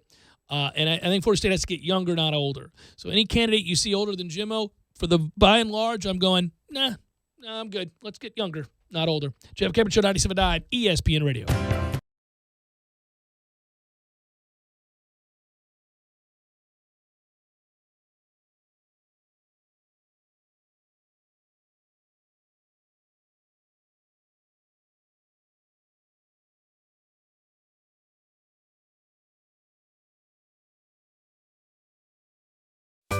Sorry, boys, I did not have time to pack. We got this. It's right here, guys. We got this. I thought I could handle it. We got this. Moving doesn't have to be a hassle. Call us first at 2 Men and a Truck. No matter the move, home or business, we'll make it a smooth one. I forgot something. We got this. When you're in need of auto repairs, look no further than Nice Tire and Auto Service. Nice has been in business for 16 years with long-term, knowledgeable sales associates. They have the latest wheel balancing machine in the industry. And for passenger vehicles, they service AC, brakes, suspension, tune-ups, and much more. Never sit through a long wait. Nice Tire and Auto has 10 service bays to get you back on the road quickly. If you have tire problems, check out their large inventory with various Goodyear and Michelin tires. Nice Tire and Auto Service, 4792 Bluntstown Highway, 574-4100. Landowners, only Mahindra, the world's #1 selling tractor, can give you the #1 year-end deal. Let us show you how to get tax savings on the toughest tractors on earth and get up to $7,400 in discounts along with Mahindra's 7-year warranty. Plus, get an Emax 22 with mid-mower for just $134 a month.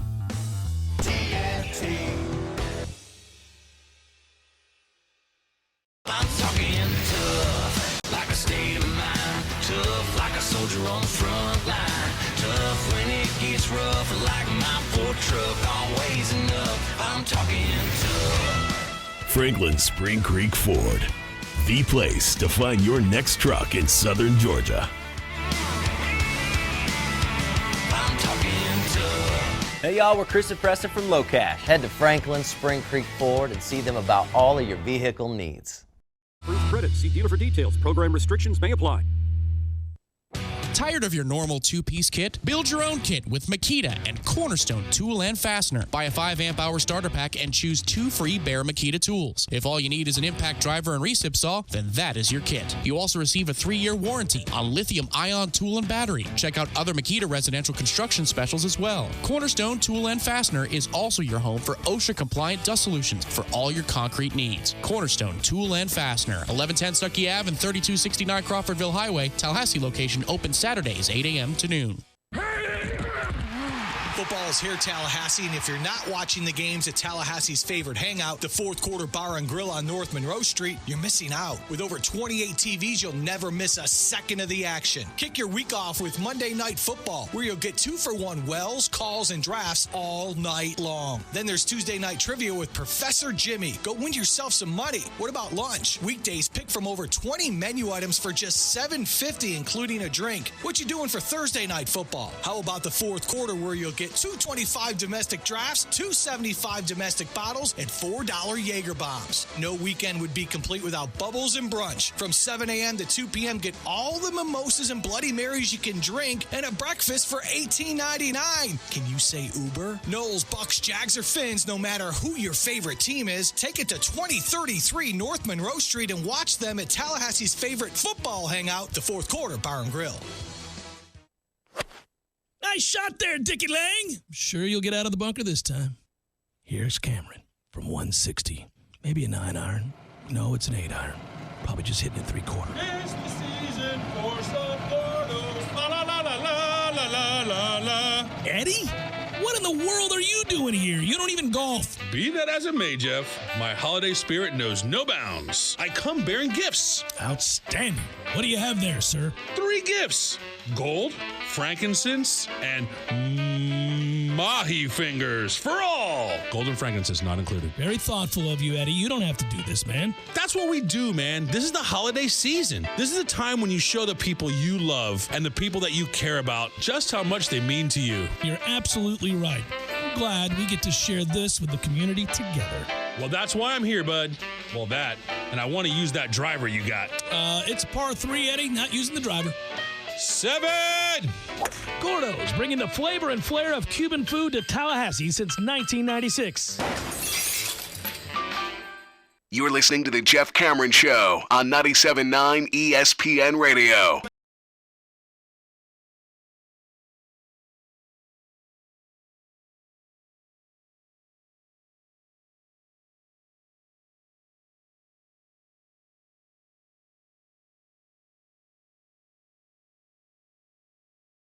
Temperature 97.9 ESPN Radio. Thanks for tuning to it. Happy Libations Friday. Woohoo! Busy day, but we are finally out from under this ongoing nuisance. Having to beat that dead horse got old yesterday, buddy. I always think that's a really odd expression. Like, who was beating a dead horse? At what point did somebody... Ted, you're beating a dead horse. Right. I mean, literally, this horse is dead. Stop. It's not going to go. You can't get it to go. It's dead. Well, in that day and age, too, how did it spread? You know? Like, well, that's pretty funny. Ted was just steady beating that dead horse, wasn't he? That horse died an hour ago. So that person, traveled on the Transcontinental Railroad. Just like slapping the ass of the dead horse. Giddy up. Giddy up. It's dead. It's dead. It's not going to giddy up. You need a new horse. Anyhow. Yeah, and then they were at a party or something years later around the fire. Well, hopefully we have a new workhorse. That's what we need. Oh, man. I don't know. I'm trying to kind of hold back the excitement that I have.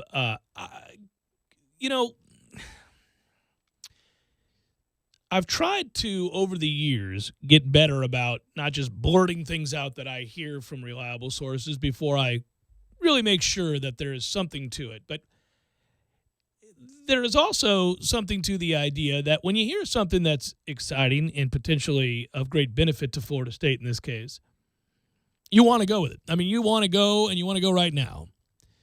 And before we started on Monday, and before I had my interview with Jimbo on Monday, I'd gotten a call on, I think it was Saturday or Friday of the last week. You called me on Saturday around 4 or 5 o'clock, I think it was. Pretty pumped up. Yes. And I was feeling a little sickly, and you're like, so you're already back up in town? Oh, and guess what I heard, buddy? Right. And that rumor was that the Willie Taggart deal was done, that it was agreed to.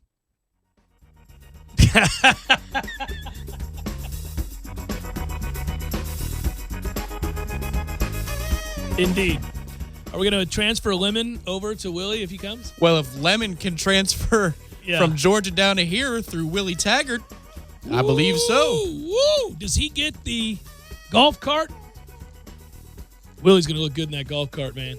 Well, you know what? Rolling up with the shades. I've already put in for a sit-down with the new head coach, be it Willie or somebody else, to talk about True Garnet. So, the golf cart needs a little work in that department. Process 1. We'll have to change the name of it, too. You got to change the name of it to Cool. Oh, well, there's Willie. He's on Cool. Yeah, if it's Willie. If it's Willie. You guys doing well today? If it's Willie. I'm doing well. I'm doing well.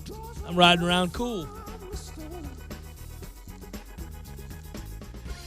Yeah, I don't, again, things get jumbled and messed up, and what you think 1 second can change. I get all of that, but I do think he's going to. I keep getting this question. I do think he's going to be the next head coach here at Florida State, and I think it's a great hire. I think it's a slam dunk. Well, since you told me that, or since you said that, you told me that two things. Jimbo to A&M was done. I told you that a while ago, yeah. Which, in October you said that he's the apple of their eye, and, there may be some interest on both ends of the equation. But on Saturday you said, well, that's done. That's all good to go. And so is the Willie deal. If you are to believe this person, well, that person's 1 for 2, right? So, yeah, well, he's about to be 2 for 2, I think. And so, yeah, and a lot of other people have heard this now because, when you reach out, it's incestuous a little bit here because this is a small town with a small group of people that cover the team, whether it's a website or a radio show or a newspaper, whatever it might be. But you talk to those people. We run in the same circles, and oftentimes we reach out and talk to some of the same sources. Now, the idea there isn't so much to share that, but you're trying to find guys that are unique to you, where you get something that maybe those other guys wouldn't if you're in the news breaking business. This show is a little bit different. I don't write stories. I don't need to do that. I don't have to draw people to click on a website. I'm not knocking that. It's just a difference in what we do.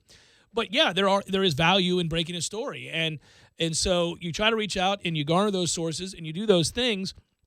But the other thing that's true is the coaching business has become crazy. It's just you look at the money, you look at the people involved, and you look at how all this works, that one can never really know completely until it is absolutely done, that because we've seen it. Greg Schiano was going to be the coach at Tennessee. That deal was done.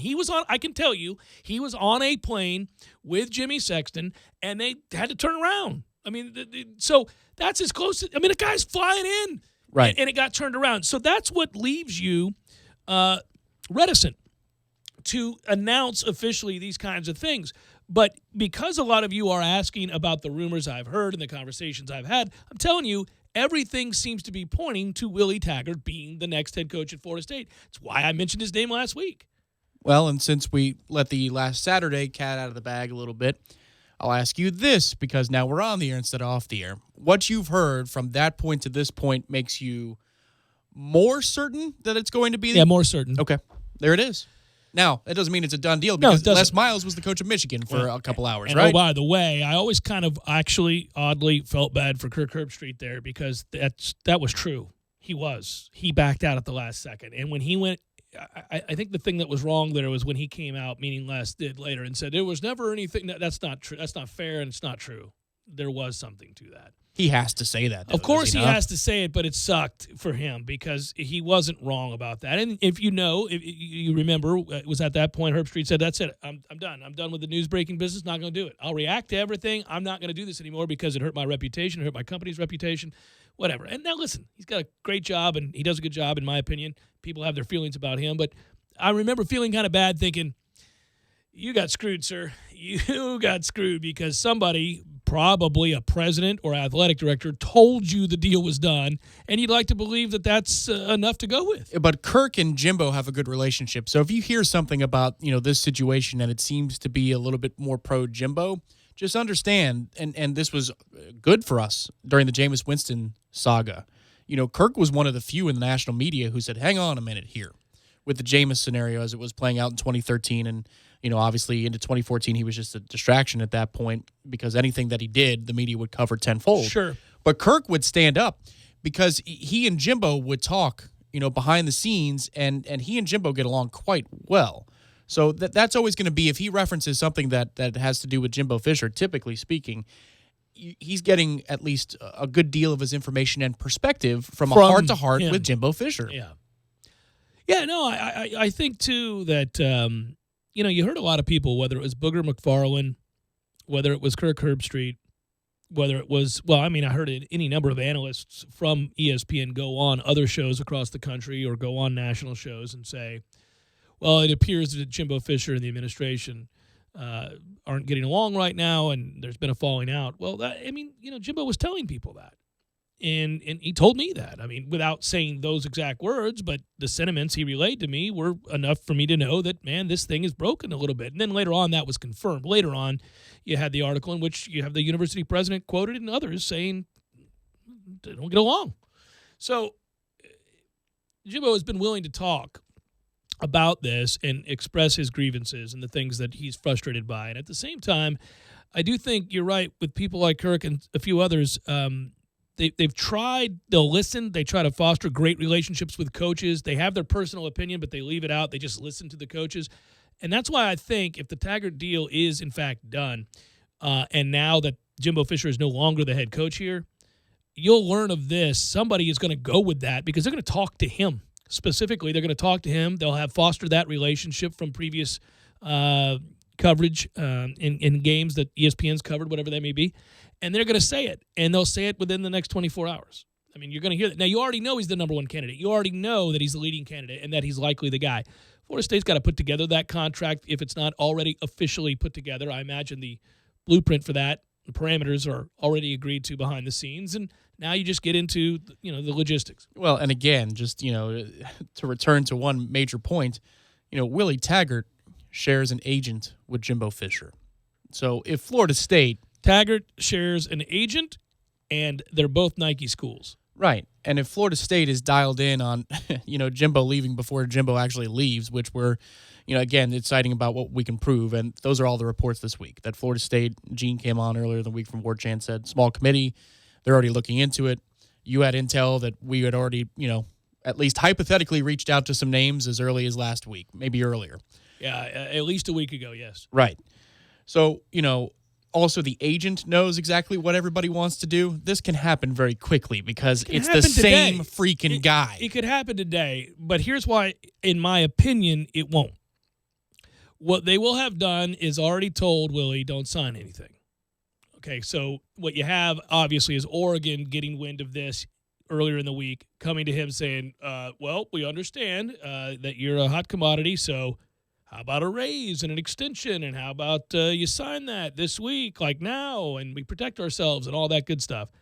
So if you want your guy, and he's already let you know behind the scenes through back channels, through the shared agent, that he would be very interested in returning to the state of Florida, and he would like the job, but he's not going to make a mockery of his current employer. He's not going to do anything to embarrass them or hurt those kids. He's going to wait until the moment's right. He'll sign. He'll make his announcement, and that's that. It has to be neat, tidy, clean, succinct. All right.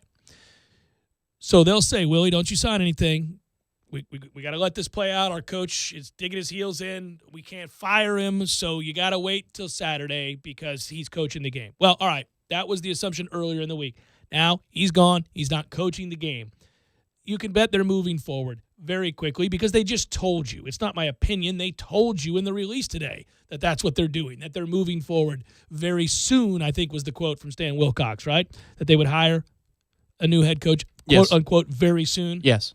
So it's not an opinion. They are doing that. That's what's happening. But in my opinion, that won't be announced, even if it's done. Even if it's done right now, which it may be, because they don't want to take anything away from the shine on Odell Haggins getting the opportunity to coach tomorrow, a university he loves and played for and has been loyal to. Let him run out of that tunnel as head coach without the distraction of the new head coach being named. Let him run out there and have his moment in the sun and lead this group to a win and bowl eligibility.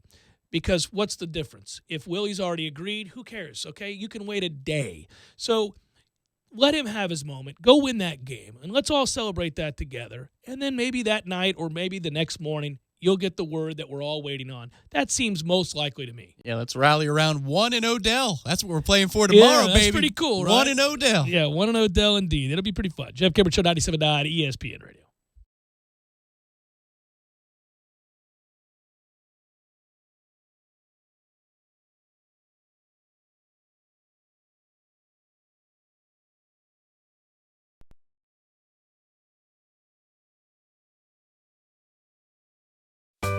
Sorry, boys, I did not have time to pack.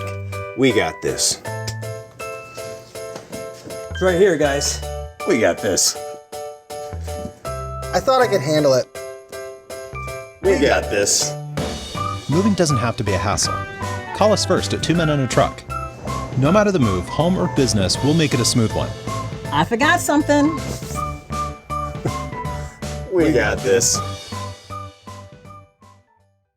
When you're in need of auto repairs, look no further than Nice Tire and Auto Service. Nice has been in business for 16 years with long-term, knowledgeable sales associates. They have the latest wheel balancing machine in the industry. And for passenger vehicles, they service AC, brakes, suspension, tune-ups, and much more. Never sit through a long wait. Nice Tire and Auto has 10 service bays to get you back on the road quickly. If you have tire problems, check out their large inventory with various Goodyear and Michelin tires. Nice Tire and Auto Service, 4792 Bluntstown Highway, 574-4100.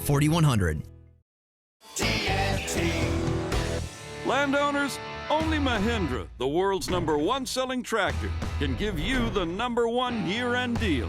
Let us show you how to get tax savings on the toughest tractors on earth and get up to $7,400 in discounts along with Mahindra's 7-year warranty.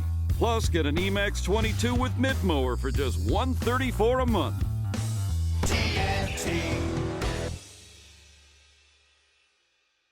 I'm talking tough, like a state of mind. Tough, like a soldier on the front line. Tough when it gets rough, like my Ford truck. Always enough, I'm talking tough. Franklin Spring Creek Ford, the place to find your next truck in southern Georgia.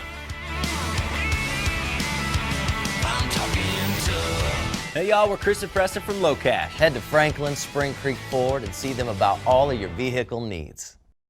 Just had very few choices on cars to purchase. Some of those lots may actually hurt your credit more than they could ever help. So remember, Credit score under 600? Come on in. Recent bankruptcy? Come on in. Recently divorced? Come on in. Think you have a financial problem we've never heard of? Come on in to Kraft Nissan and come see the one dealer in Tallahassee that can really help you out. Come see the cars that everyone wants at the hottest dealer in town, Kraft Nissan. And remember, if you don't see the Kraft tag on your car, you paid too much, way too much. Kraft Nissan on Mahan Drive between Academy Sports and Costco, or visit us on the web at craftnissan.com. Hi guys, we're the Sugar and Spice Girls. Do you want your next party to really heat up? How about having your temperature taken by one of our hot nurses? Sugar and Spice is Tallahassee's largest and most prestigious adult entertainment company. From one-on-ones to house parties, call Sugar and Spice. We'll always be nice. 524-8927. That's 524-8927. We're available to come to your location 24 hours a day, 7 days a week, even on holidays. View our selection online at ilovesugarandspice.com.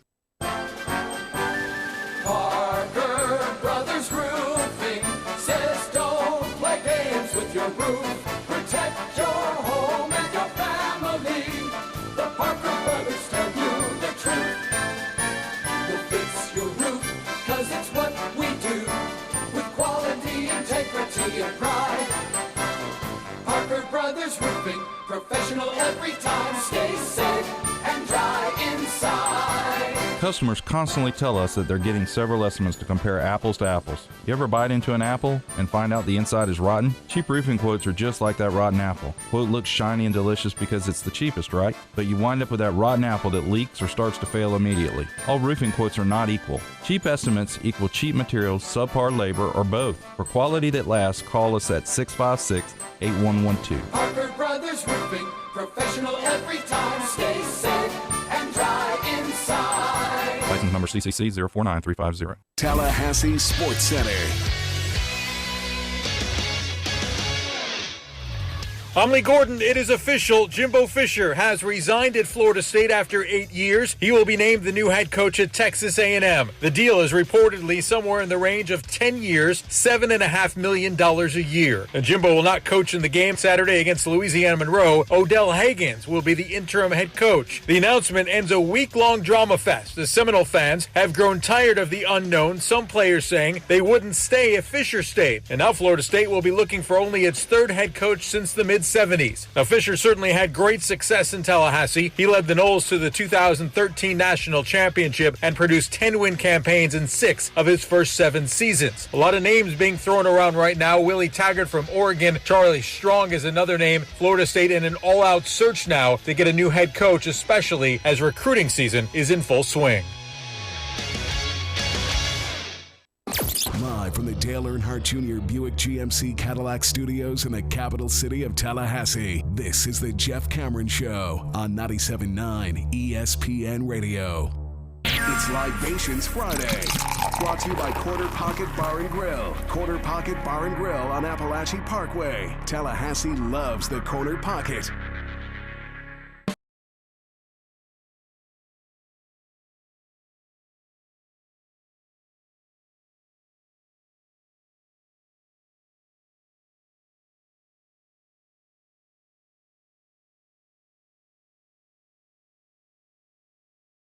Baby, I'm coming on. Jeff Cameron Show, 97.9 ESPN Radio. We're not allowed to have a beer on the air. Is that accurate? I believe that's accurate. I don't know. It may or may not be accurate, but with the YouTube channel now, it's definitely accurate. Jimbo Fisher, 83-23 ACC. You're looking at a 783 winning percentage. 42 Noles were drafted in his time. 8 of those first-round picks. 11.1 wins per season before the year this year. Not going to get anywhere near that now. 3 ACC championships, 4 Atlantic Division titles, 2013 BCS national champion. And I think that's, if you're A&M today, if you're a Texas A&M fan listening to this show to try to glean some insight as to our feelings on your new head coach, and I understand why you'd be excited about that. It may very well be that it all works out for everybody involved. I think honestly, there is a segment I hear from some of you that are really sad that Jimbo Fisher is moving on. I don't share that sentiment. I think it's a good thing for Florida State. It may be a good thing for Texas A&M too. That very well may be true. And I'll just say that it's not that Jimbo Fisher wasn't accomplished here. He was, and we appreciate what he did. Highly successful. I just gave you the numbers, just gave you the record, just talked about what he was as a coach and what he was able to do here. I enjoyed my conversations with him over the years. I'm going to continue to reiterate that, at least in terms of learning a lot from a football standpoint and gleaning insight into the way a head coach thinks and works, and especially a modern coach like him, and what he had learned from Nick Saban. I've had conversations with him about Saban, and those were all fun. But one thing we've talked about for a long time, and I think this is true, it's not just of Jimbo Fisher, I think this is true across college football. One of the things we lament about the changes that the infusion of huge dollars to the game of college football has brought is gone are sort of the folksy days where you had characters on the sidelines, when you had unique individuals that were really kind of quite the representation of a school. You almost, you think about a Steve Spurrier properly representing what Florida was in our own eyes, smug with the visor and all of that, and arrogant, but also very successful and, fun, if you will. I mean, that was a fun offense to watch when he brought it to the SEC, all that stuff.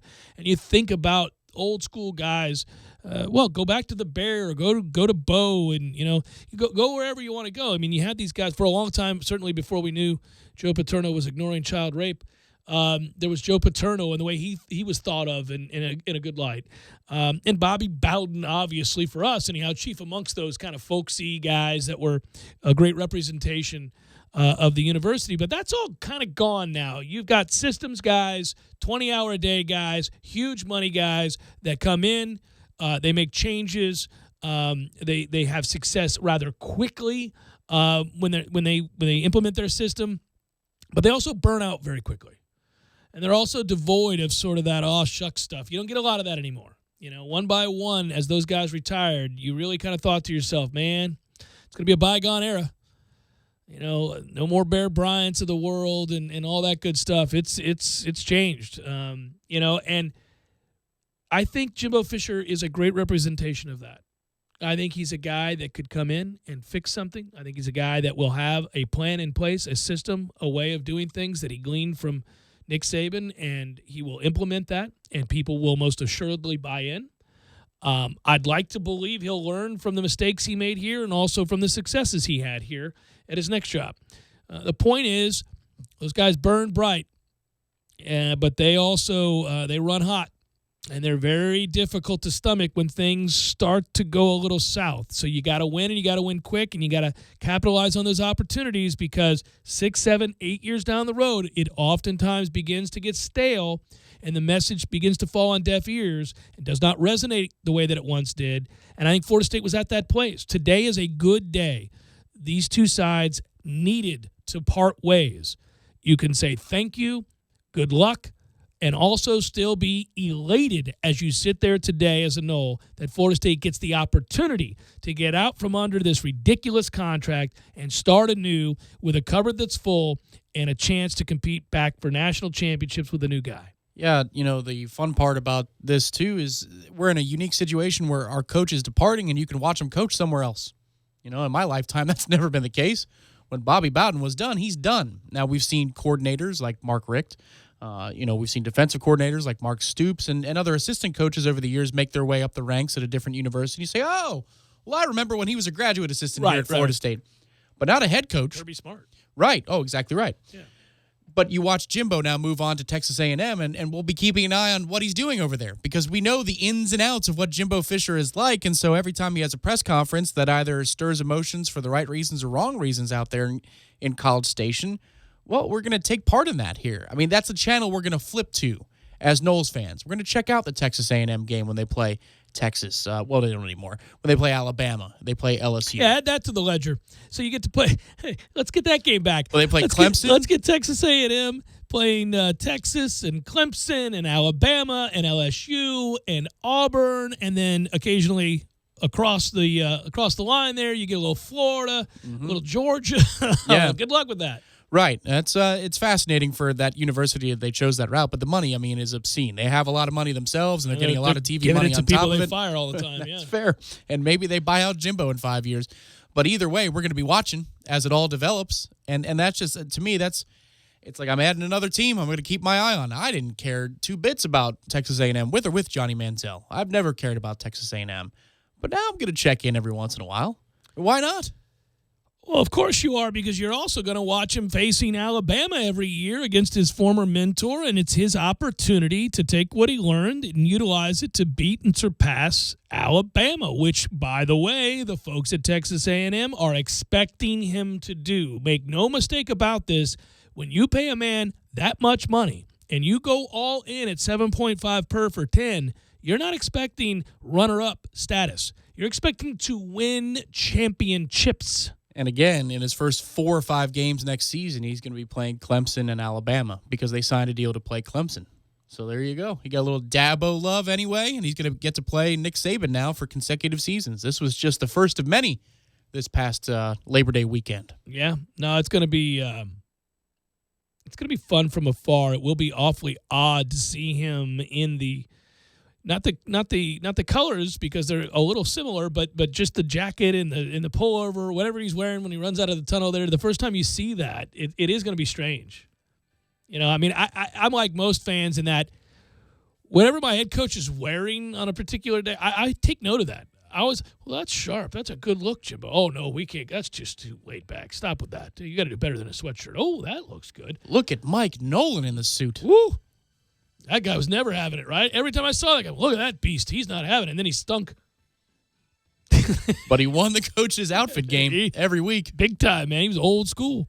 Final hour, forthcoming. Stay with.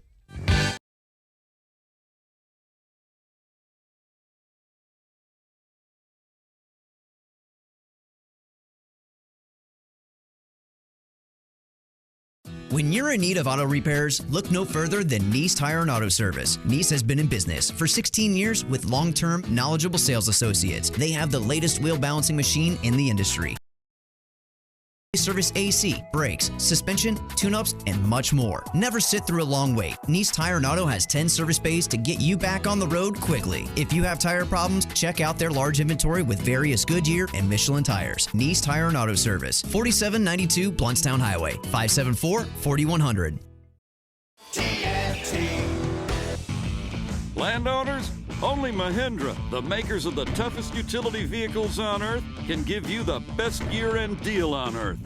So let us show you how to get tax savings on your new Mahindra XTV and get cash back and savings up to $2,500 on select clearance models. Plus, get a free roof and Mahindra's 3-year warranty.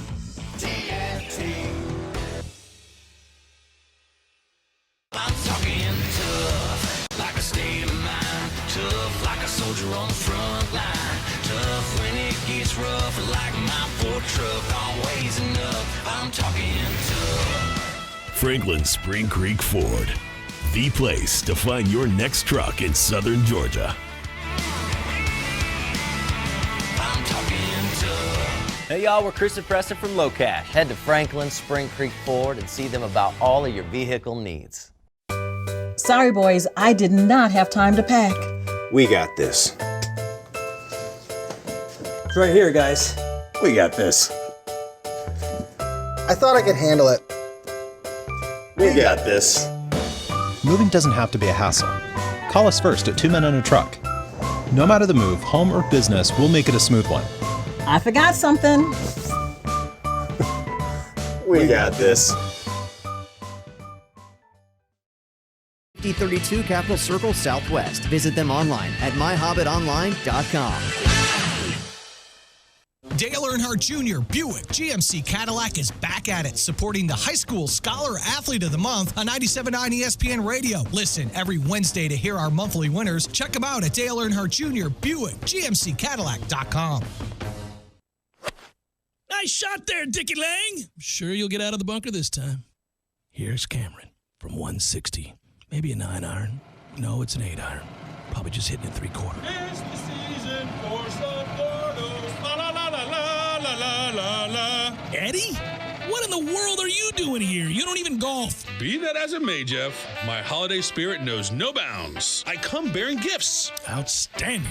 What do you have there, sir? 3 gifts: gold, frankincense, and mahi fingers for all. Gold and frankincense not included. Very thoughtful of you, Eddie. You don't have to do this, man. That's what we do, man. This is the holiday season. This is the time when you show the people you love and the people that you care about just how much they mean to you. You're absolutely right. I'm glad we get to share this with the community together. Well, that's why I'm here, bud.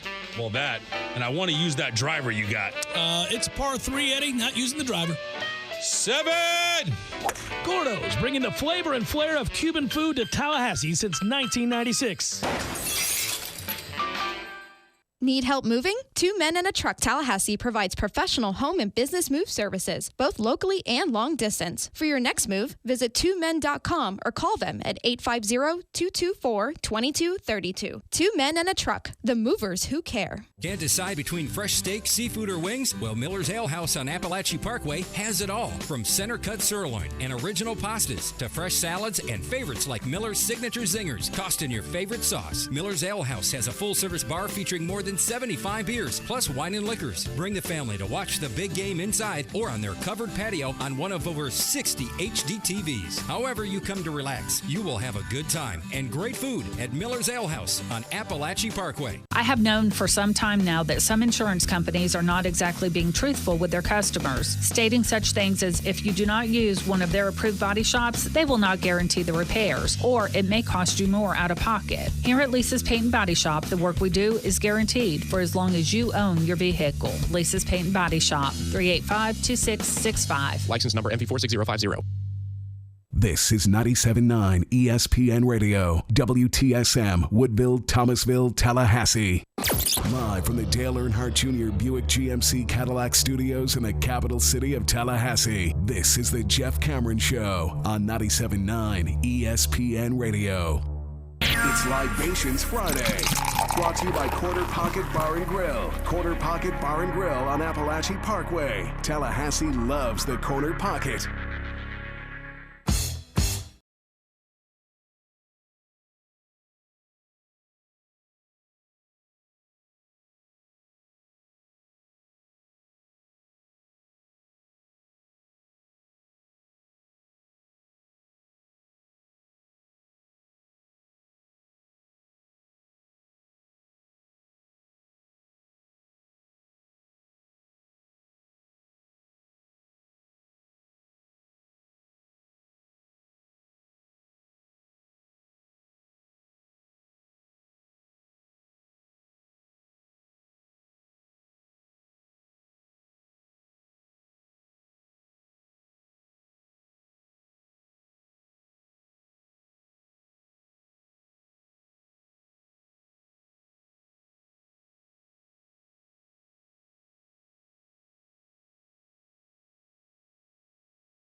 more of the Jeff Cameron Show, at least for this week.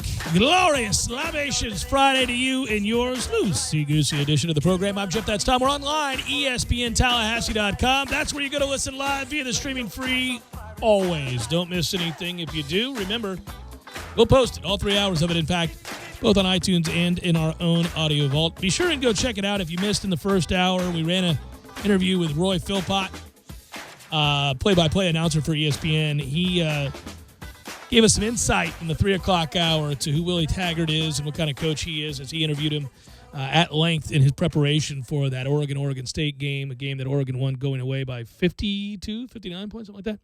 And sat down across from Willie, talked with him for over an hour, also attended a practice, some other stuff that they got into. So it was insightful, I thought. You can email the show if you like. It's jcs at 979espnradio.com. You can find me on Twitter at jcameronshow. And WTSM app for your mobile devices. You'll find us on YouTube, ESPN Tallahassee. Ordinarily, we are at the 7th Hill Tap Room today, underneath the Corner Pocket Bar and Grill on Appalachia Parkway. Sorry we're not there today. When we had breaking news, we needed our equipment here at the studio, needed to be by sort of the stuff we need to break news. And so it was decided kind of late in the game to do the show here from the studio. So that doesn't mean you can't go to the 7th Hill Tap Room and get yourself a tall, cold one and kind of think back on what all of this is. You heard there sort of a retrospective of Jimbo Fisher's time here, 8 seasons as a head coach, 11 seasons overall, starting out as offensive coordinator, then elevated to head coach in waiting and eventually named head coach, and to great success. And we thank him for his time here and the successes that he brought to Florida State, the upgrade to facilities and the modernization of the way you go about running a program.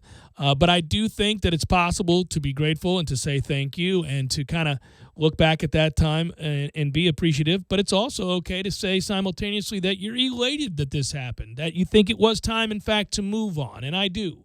I believe this was mutually beneficial for the university and for the coach. And I think both sides got what they needed out of this relationship. But it had grown stale, and the message had begun to fall on deaf ears. There was acrimony behind the scenes and things that I don't think that could have been repaired. At some point, you get too far down the track and there's no turning back, and that was the case in my mind for Jimbo Fisher at Florida State and Florida State with Jimbo Fisher. Needless to say, it's important that Florida State get out from under an incredibly silly contract that was awfully one-sided on behalf of the head coach. Florida State would have been tied to Jimbo Fisher for the foreseeable future, which I think also would have been a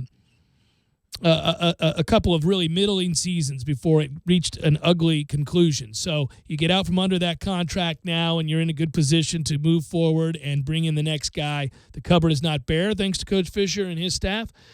So the next guy can step in here and I think win pretty damn quickly, and maybe even elevate this almost in year one to a higher plane. Which I think is now necessary when you look at the changes across college football, in particular in the region that we're in, the Southeast, where the best football in the country is played. You'll note that Florida State needed to get on board and be able to move forward in an elite manner when taking on the University of Florida, who has now hired Dan Mullen. I think a competent coach who will stabilize the situation in Gainesville and get them back to winning football games. Obviously, a place like Florida has all the bells and whistles that is necessary to lure recruits when it's winning football games, so I think that happens. Mark Richt has done a good job at his alma mater going down there and convincing kids to stay home. He's putting together an elite recruiting class. Obviously, on the field, they've had success this year above and beyond what we anticipated them doing. Florida State could not afford to fall behind those two institutions if they wanted to remain elite or certainly step back into that elite role that they were a couple of seasons ago but haven't been lately. Not to mention what you've got in the Southeastern Conference, in particular right here next to us with Georgia, or above us with Georgia, and Kirby Smart in the ability to recruit at an elite level that he has as well. So Florida State now steps into a new era, and we go through a process that we haven't seen around here in over 40 years. And it's fun, it's exciting, and it's got, I think, most of us revitalized and absolutely back locked into the program and to the excitement that surrounds college football when it's being played at a high level. I have no doubt as I try to confirm the rumors and continue down the path of figuring out just who will be the next head coach at Florida State, that Willie Taggart is the leading candidate. I think for those just tuning in, wondering about that hire, if in fact it is Willie Taggart, I will tell you that it's a great hire. It is the right hire. He is 41 years old, smart, forward-thinking, with ties to the state as a player and coach. He is a guy that everywhere he has been, whether it was Western Kentucky, whom he put on the map, and USF here most recently before taking the Oregon job. I mean, you think about it, even in 1 year at Oregon, he took over a program that had just gone 4-8 under Mark Helfrich, whom they fired. He has already turned that around to a 7-5 season. And listen, his starting quarterback missed 6 games this year. When he's had his starting quarterback, they're 5-1. So he's won a lot of football games with his guy, including the most lopsided affair ever in their last game, the rivalry game against Oregon State, in which, as I said, they won by 50-plus points. So he will have the ability at 41 years old to step in here if, in fact, again, that he is the guy, and put together an elite staff. Rumor would have you believe that at this point it's Mario Cristobal coming with him, Jim Leavitt, the defensive coordinator. There's thoughts that he would reach out to Ron Dugans, former Florida State receiving great, who is now at Miami doing a good job. You could, be able to rustle him away from Miami and bring him back home. No doubt he'll put together an elite staff, and Florida State will be once again in a position to bring in the best players in the country. My goodness, that's a lot of information. My brain feels like it's on tilt. I'm trying to do what I got to do, buddy, which is get people caught up. Now, let's harken back. Can you tell me what it was like last time Florida State had an open coaching search? Well played, well played. Yeah. How do you feel? I'm excited. I think this is the best thing for both for both Jimbo Fisher and the program. I'm not here to spit vitriol right now. There's some things about the way this week played out, the last 2 weeks, some things about Coach Fisher that disappointed me. At the same time, I think by and large, it would be silly to mire yourself in that right now. Instead, I will choose to look at what he did do for Florida State, the successes he had, and I congratulate him on this opportunity that he gets at Texas A&M, and I wish him well. In the meantime, though, I can tell you I'm really, really excited for Florida State because we've got a situation now where I think we're able to move forward and get out from under a real albatross of a contract that would have really, really been difficult over the next 2 to 3 years, because what I believe was forthcoming were more middling seasons. Things had grown stale. I believe Florida State would have lost 2 and 3 games a year minimum over the next 2 to 3 years and been stuck in a position not to be able to do anything about it. And the problem with that is, Tom, that's not awful. 10-3, 9-4 seasons aren't the pits of the earth, but around here where expectations are so high and the investment is such, it's not good enough, and it certainly doesn't do anything to inspire.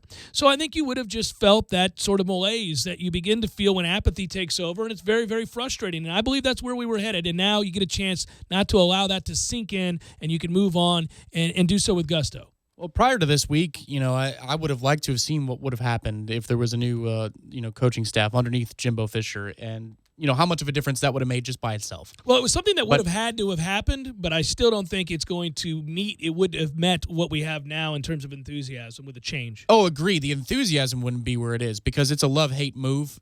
For those that are still on Jimbo's side, they're mad right now, but. It's like anything else in radio. It's better if people love and hate you rather than they're indifferent about you. That's the worst thing in the world. Yeah. But what I've learned this week, and really the number one thing being the recruiting class and how that's deteriorated, communication's completely broken down.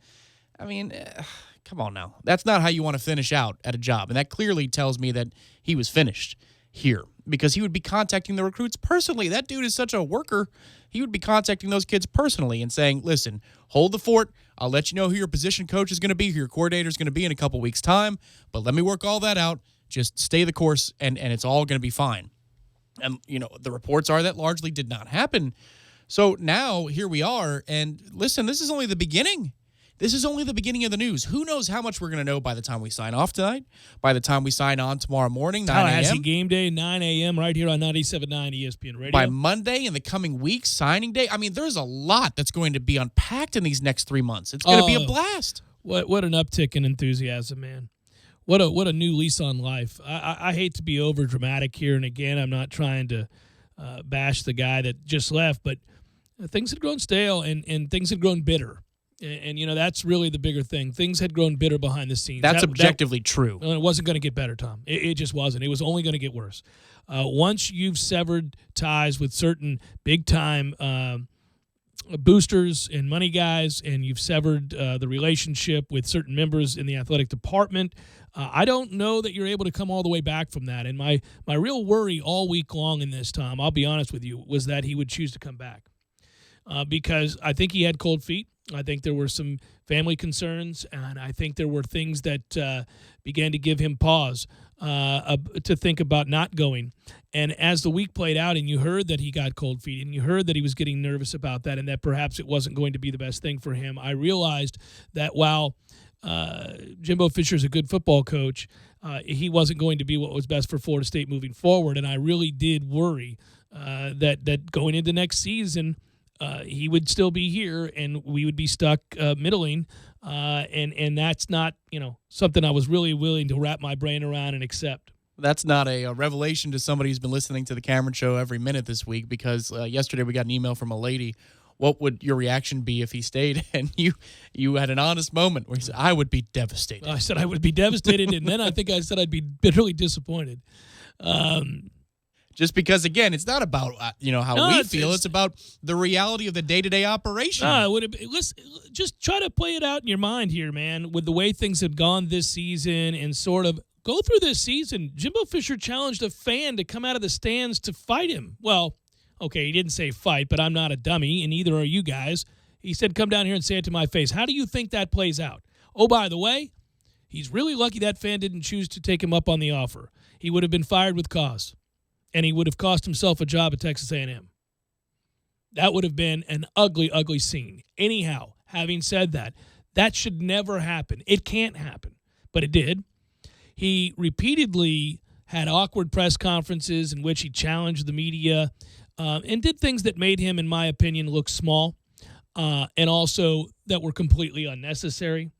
And I don't begrudge him that because I don't have to attend those press conferences as often as those on the beat writing stories. I don't have to be there for that. I go to a few of them when I can. A lot of times they're post-practice and they're as we're on the air. But he had these moments after games and after practices in which when he did talk to the media, he was combative. So it told me something. It told me that he was angry, that he was bitter, that he was frustrated.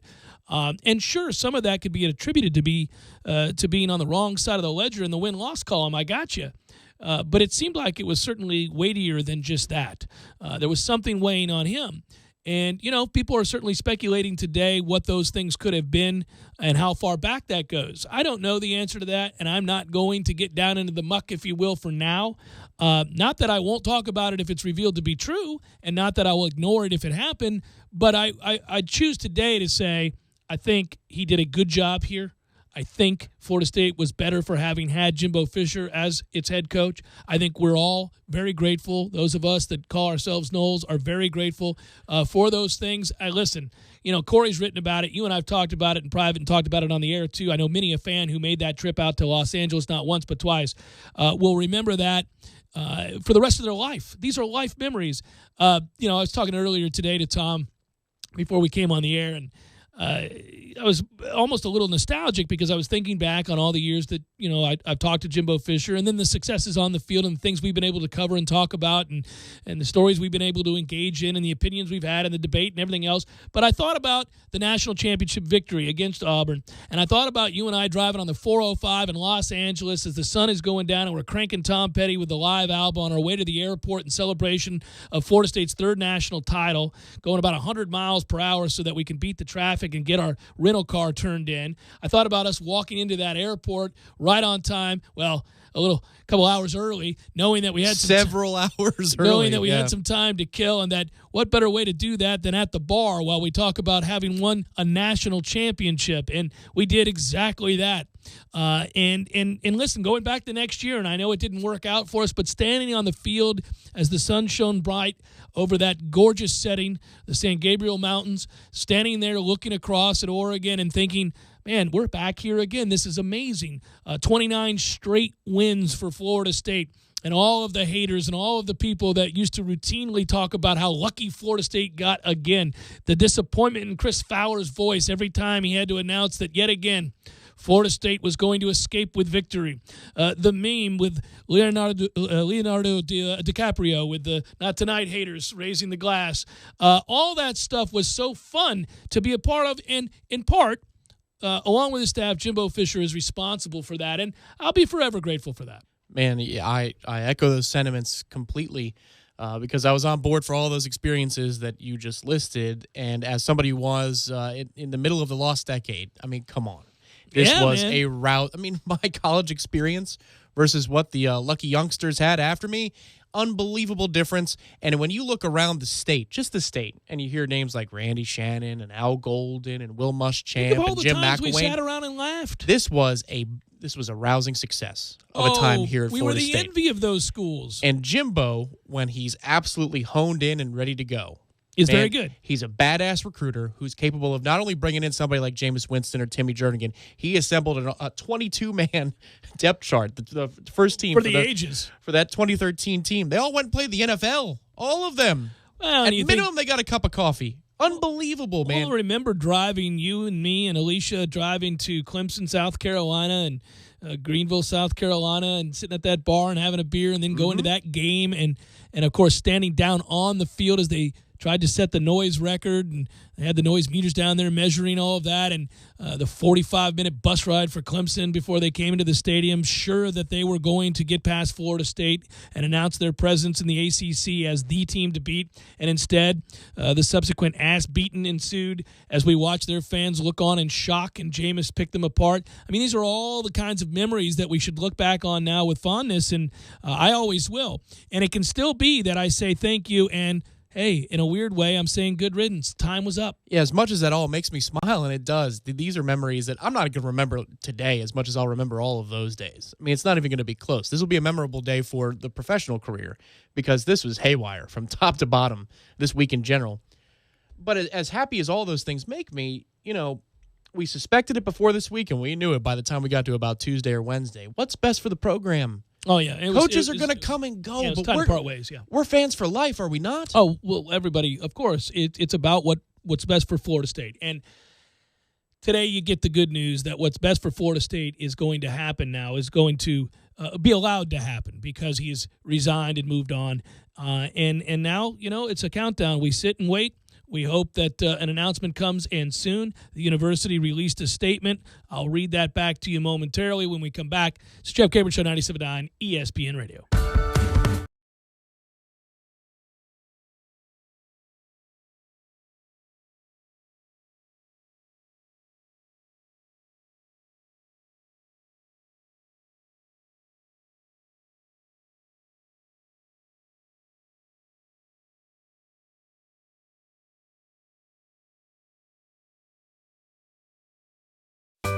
Sorry, boys, I did not have time to pack. We got this. It's right here, guys. We got this. I thought I could handle it. We got this. Moving doesn't have to be a hassle. Call us first at 2 Men and a Truck. No matter the move, home or business, we'll make it a smooth one. I forgot something. We got this. When you're in need of auto repairs, look no further than Nice Tire and Auto Service. Nice has been in business for 16 years with long-term, knowledgeable sales associates. They have the latest wheel balancing machine in the industry. And for passenger vehicles, they service AC, brakes, suspension, tune-ups, and much more. Never sit through a long wait. Nice Tire and Auto has 10 service bays to get you back on the road quickly. If you have tire problems, check out their large inventory with various Goodyear and Michelin tires. Nice Tire and Auto Service, 4792 Bluntstown Highway, 574-4100. Landowners, only Mahindra, the world's #1 selling tractor, can give you the #1 year-end deal. Let us show you how to get tax savings on the toughest tractors on earth and get up to $7,400 in discounts along with Mahindra's 7-year warranty. Plus, get an Emax 22 with mid-mower for just $134 a month.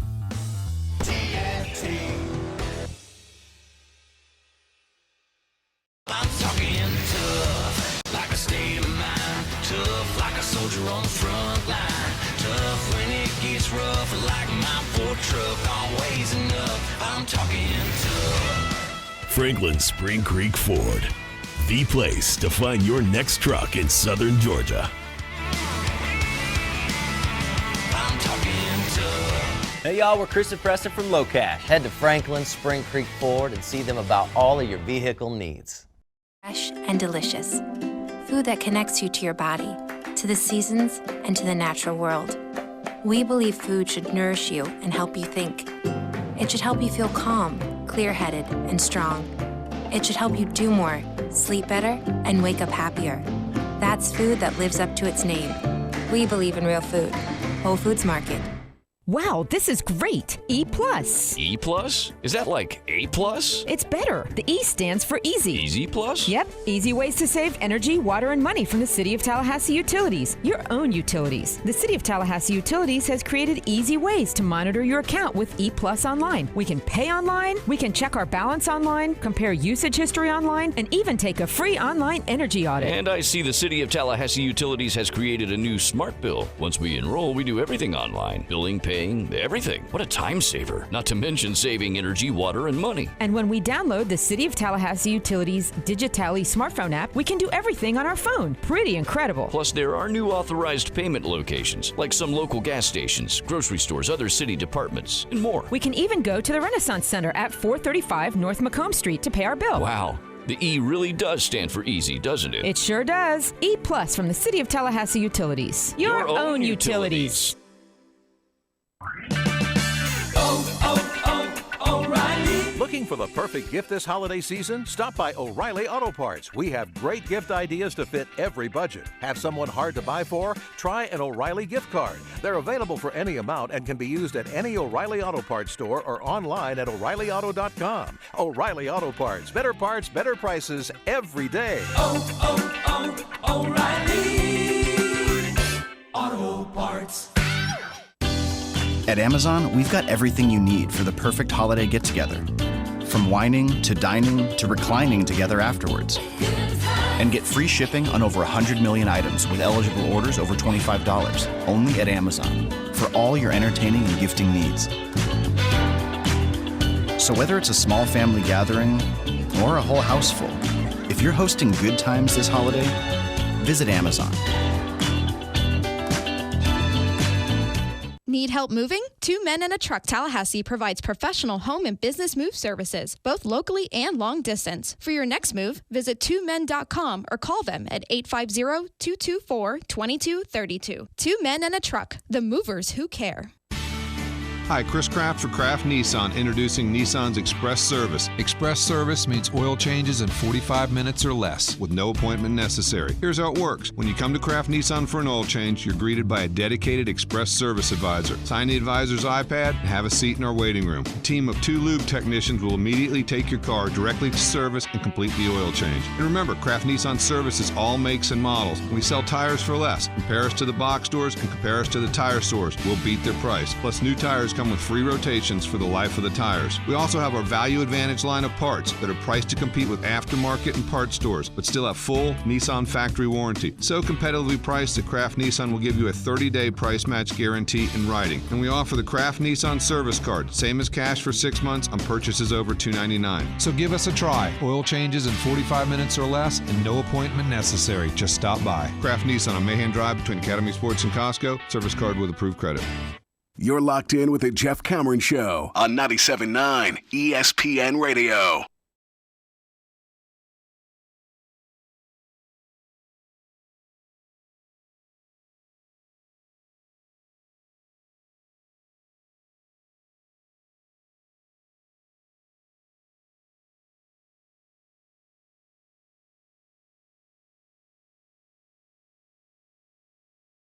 This play, man.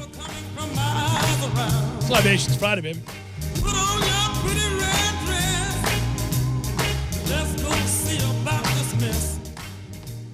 Yeah, a lot of people believe the Willie Taggart deal is done, but I cannot confirm that. But I do believe, that that's going to be announced probably within 72 hours. Advanced negotiations, I think, is probably the fair way to put it, right? Yeah, it's exciting. I mean, it can't happen soon enough. It can't happen soon enough. I wish we were going to announce it. I get why we wouldn't tonight. Again, I said this last hour. I want to reiterate. They might, but I don't think they will. I think any decision they make, they're going to wait till after the game because they want, again, Odell to be able to run out of that tunnel and have his moment in the sun as the head coach for tomorrow's game. Well, it's also the coach's carousel, right? And who knows where that thing stops. You want to play that sucker? Let that go, baby. All aboard the coach's carousel. I don't work here. You do now, son.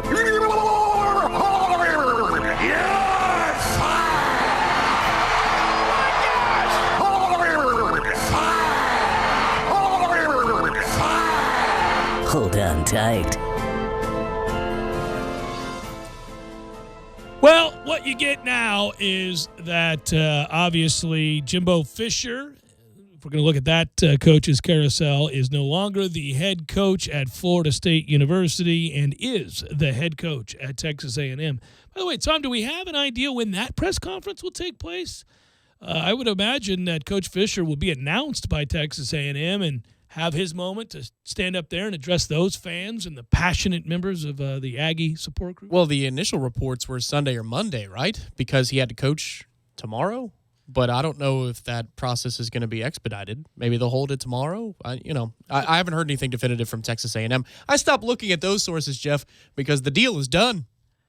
They ought to, if they really wanted to I don't know, to have a little fun with it, they should do it tomorrow at noon.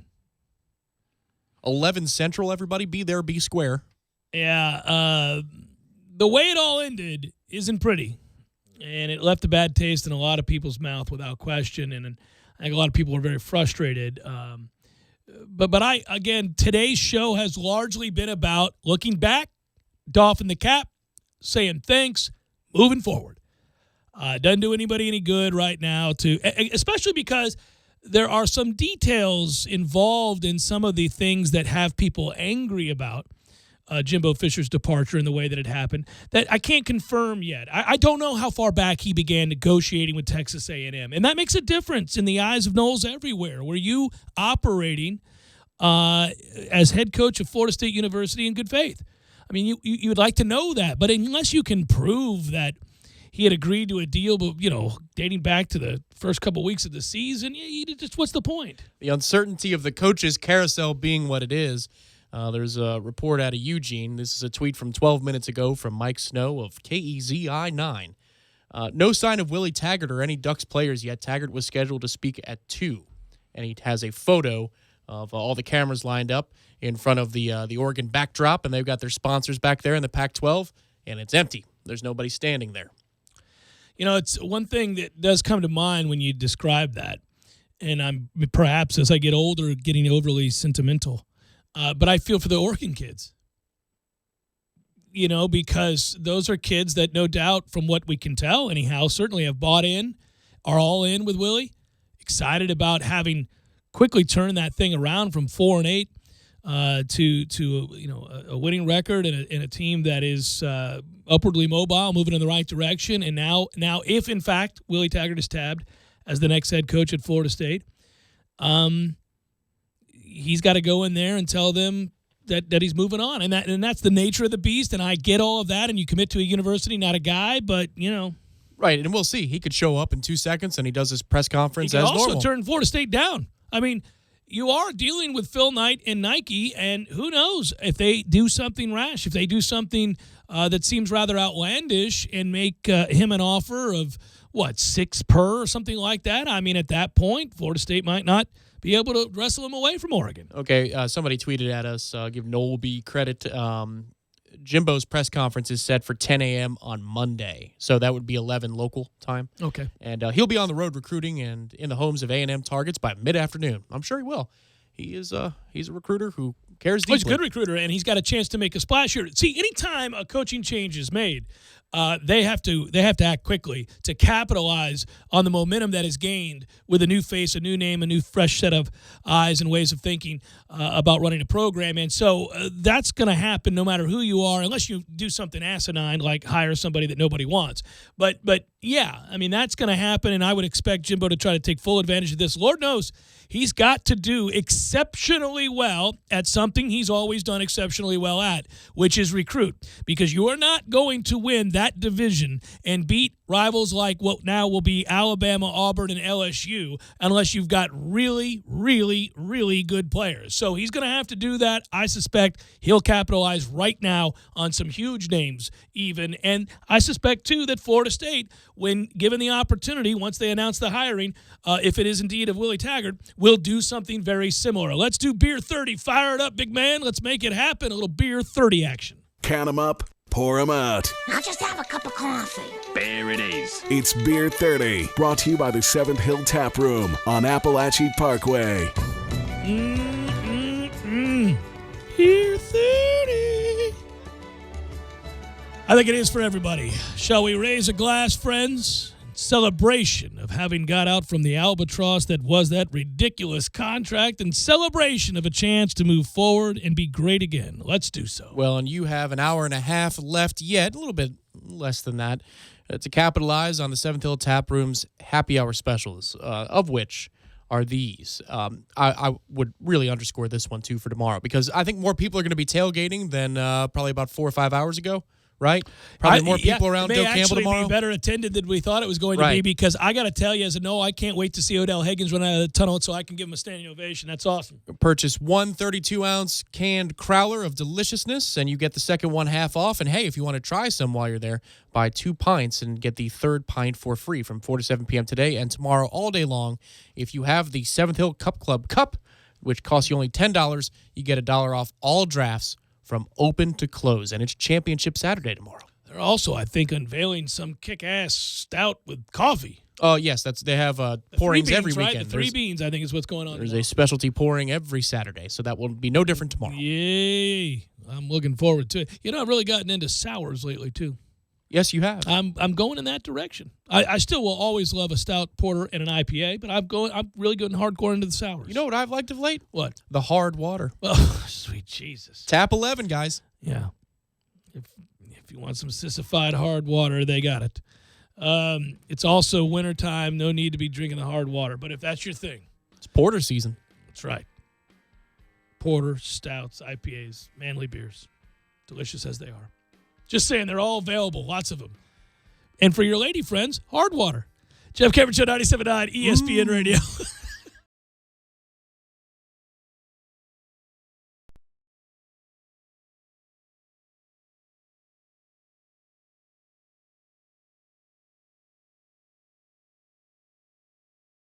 When you're in need of auto repairs, look no further than Nice Tire and Auto Service. Nice has been in business for 16 years with long-term, knowledgeable sales associates. They have the latest wheel balancing machine in the industry.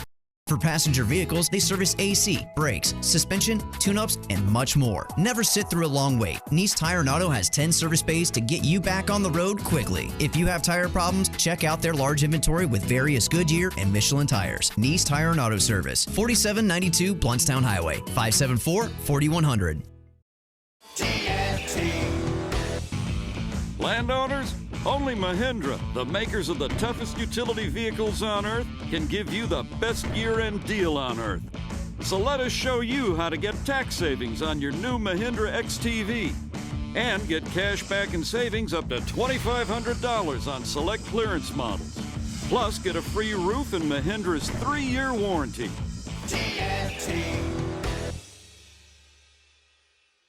I'm talking tough, like a state of mind. Tough like a soldier on the front line. Tough when it gets rough, like my Ford truck. Always enough, I'm talking tough. Franklin Spring Creek Ford, the place to find your next truck in southern Georgia. I'm talking tough. Hey y'all, we're Chris and Preston from Low Cash. Head to Franklin Spring Creek Ford and see them about all of your vehicle needs.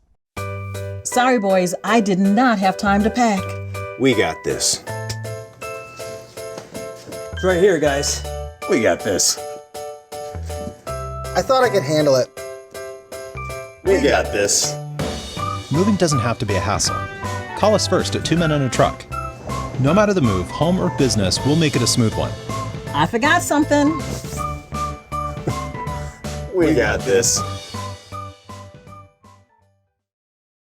Lifetime warranty comes with every new Nissan we sell and most pre-owned vehicles that are 5 years old or newer with 50,000 miles or less. While Kraft Nissan's service department will certainly exceed your expectations and keep your records, you're not required to service with us. To maintain the warranty, you perform the manufacturer's recommended maintenance and keep your records. You can do that at any licensed repair shop in the U.S. or Canada. It's that easy. What's the catch? There are no catches, hidden fees, or gimmicks. Kraft Nissan provides the product as an added value to our customers for doing business with us. So when you're ready to buy from Kraft Nissan, the home of our original and the only real lifetime warranty at no charge. Kraft Nissan on Mahan Drive between Academy Sports and Costco. Have you ever noticed when you report an accident or a claim to an insurance company, they are very eager to get you to one of their approved body shops. They say that they guarantee the shop's work, but what they're really saying is the shop works for them, not the customer. So choose a shop that is working for and looking out for you, someone you trust. It's your choice. Lisa's Paint and Body. License number MP46050.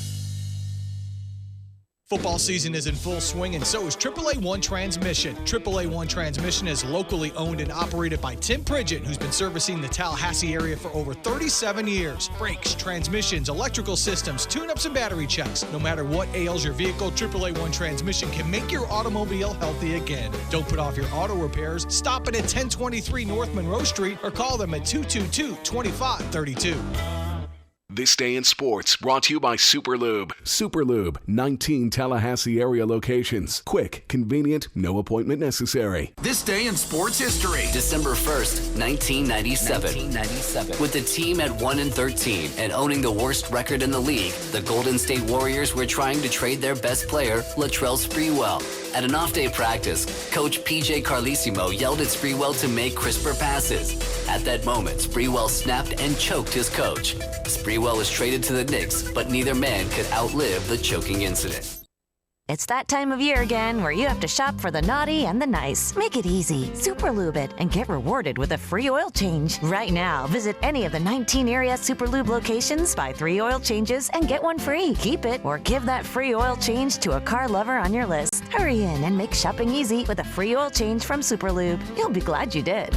They change my oil in just 10 minutes. Boy, this place is sure convenient. How I love to Super Lube my car, lube my car. How I love to Super Lube my car. Yes, sir. Tallahassee Sports Center. I'm Lee Gordon. It is official. Jimbo Fisher has resigned at Florida State after 8 years. He will be named the new head coach at Texas A&M. The deal is reportedly somewhere in the range of 10 years, $7.5 million a year. And Jimbo will not coach in the game Saturday against Louisiana Monroe. Odell Haggins will be the interim head coach. The announcement ends a week-long drama fest. The Seminole fans have grown tired of the unknown, some players saying they wouldn't stay if Fisher stayed. And now Florida State will be looking for only its third head coach since the mid-70s.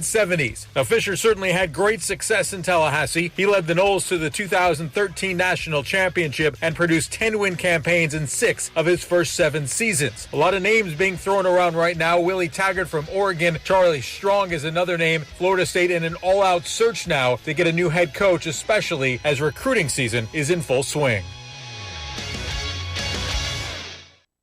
Live from the Dale Earnhardt Jr. Buick GMC Cadillac Studios in the capital city of Tallahassee, this is the Jeff Cameron Show on 97.9 ESPN Radio. It's Libations Friday, brought to you by Corner Pocket Bar and Grill. Corner Pocket Bar and Grill on Appalachia Parkway. Tallahassee loves the Corner Pocket.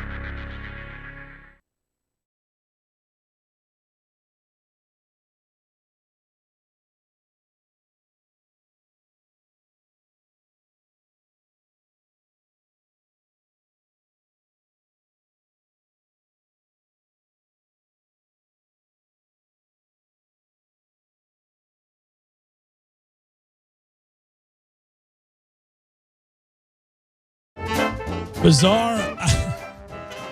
I did a hit today for Sirius XM for ESPNU Radio. I was on with Danny Cannell. And maybe we'll post that. I think we are going to post that. We will. It'll be up by about 10 after 6. All right. So anyhow, I bring that up to say this. They just posted something on ESPNU Radio on Sirius XM. No Schiano, no Cutcliffe, no Brom, no Doran, no Gundy, no Leach, Curry out, Fulmer in. And Peter Burns of ESPN said of the Tennessee situation, if you watch House of Cards, Game of Thrones, and The Godfather and put them all together on the SEC network, that's what's happened in Knoxville.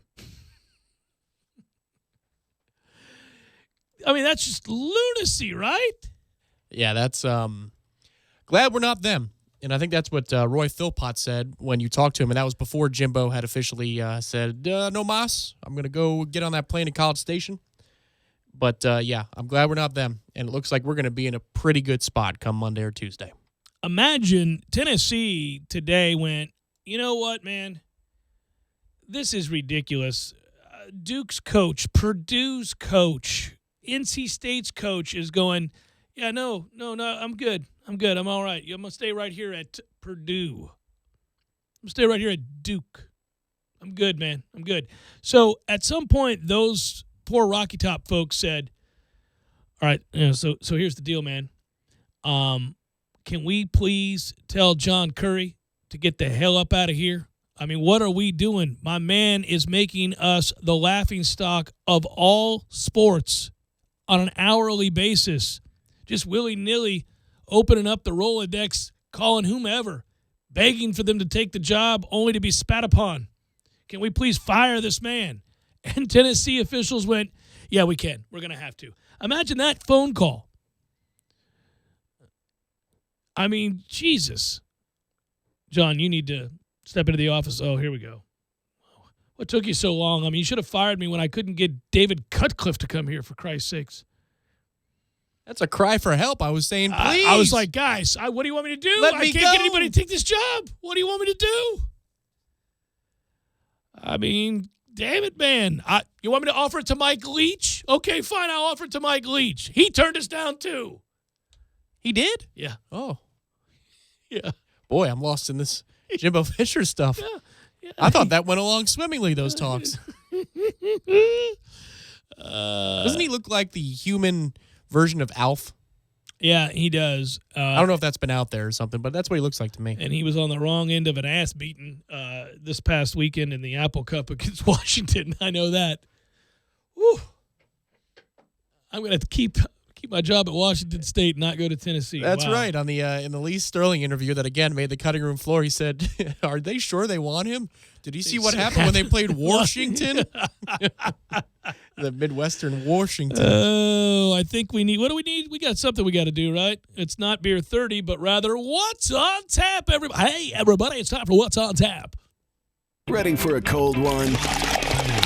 Proof Brewing Company in Railroad Square Art Park presents What's on Tap. So, Jeff, what'll it be? The Pac-12 championship game is on tap tonight, baby. Yeah. It's right here on these airwaves, baby. Then the announcement that Willie Taggart is Florida State's next head coach. We got all kinds of goodness on tap. Maybe we'll be talking about that on these airwaves, baby, tomorrow morning. All right. That's during Tallahassee game day at 9 a.m. That's also What's on Tap. Thank you, Proof. We like you very much. Your beer is tasty. You could go have it over at the Proof there beer garden and the goodness that they have all lined up with taps galore. And also, if you're checking at the local grocery mart, you'll find some Proof cans of deliciousness. Man, you drop a Woody Harrelson unwittingly all the time. And that was a Woody Harrelson right there. I do. Yeah, we must have the same sort of, the exact same tone? The pitch? Yeah, pitch. Well, if you sound like you have a dip in, then you sound very much like Woody Harrelson. Yeah. Playing somebody who has a dip in. Or just like the way he talks. That's the way he is. Yeah. With a dip. Yeah. He's so good in No Country for Old Men, even in that little part. You don't have to do this. And he is so disappointed. Javier is so He's disappointed. He's like, no, you know I'm going to kill you. Why do you always say that? Yeah, that's so good. Why does everyone always say that? Yeah. It's kind of like Bane, but that's how he sounds. He was incredible in that movie. Like just deciding to morph into, okay, this is what I'm going to be. Call it. And I'm all in on that. It's your lucky quarter. Also, you chose this as an incredible wine. Yeah, you married into it. Yeah, that's true. That is so Sir? That is so brutal. Also, a programming note coming up next: a special edition of Front Row Knowles. There'll be about 30 minutes worth of content, and that starts in about 12 minutes from now. So Tom and KJ are going to weigh in on today's events. Elsewhere, Tiger Woods shot a 68, is amongst the leaders there in the Bahamas. His first tournament back. He has played exceptionally well. That is, I have to confess, pretty damn surprising to see. I mean, he looks really good. Also, the NCAA banned the Ole Miss football team from playing in the postseason in 2018. Ole Miss were hit with scholarship reductions, and former coach Hugh Freeze obviously suspended as part of the penalties that were handed down by the NCAA Committee on Infractions Friday. The University of Mississippi released a statement saying it would vigorously appeal. You can't really vigorously appeal. You can only appeal. They're just appeal. We're going to assume that any appeal is indeed vigorous. They're going to vigorously appeal the postseason ban, which it deemed excessive and does not take into account the corrective actions that we have made in personnel, structure, policies, and processes to address the issues.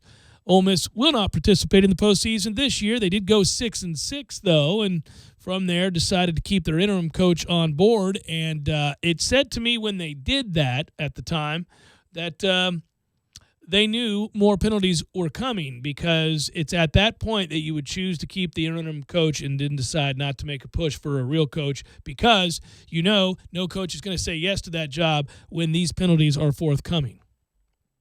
3 years probation till 2020, a penalty of $5,000 plus 1% of average football budget for the next 3 years, which was calculated to be about $179,000. Postseason ban for 2017 this year and next. Hugh Freeze has to serve a 2-game conference suspension for 2018 should any school bother to hire him. An 8-year show cause order for the operations coordinator. No athletically related duties or contact with student athletes or their families. A 5-year show cause order for the assistant coaches. A 2-year show cause order for the involved off-campus staff.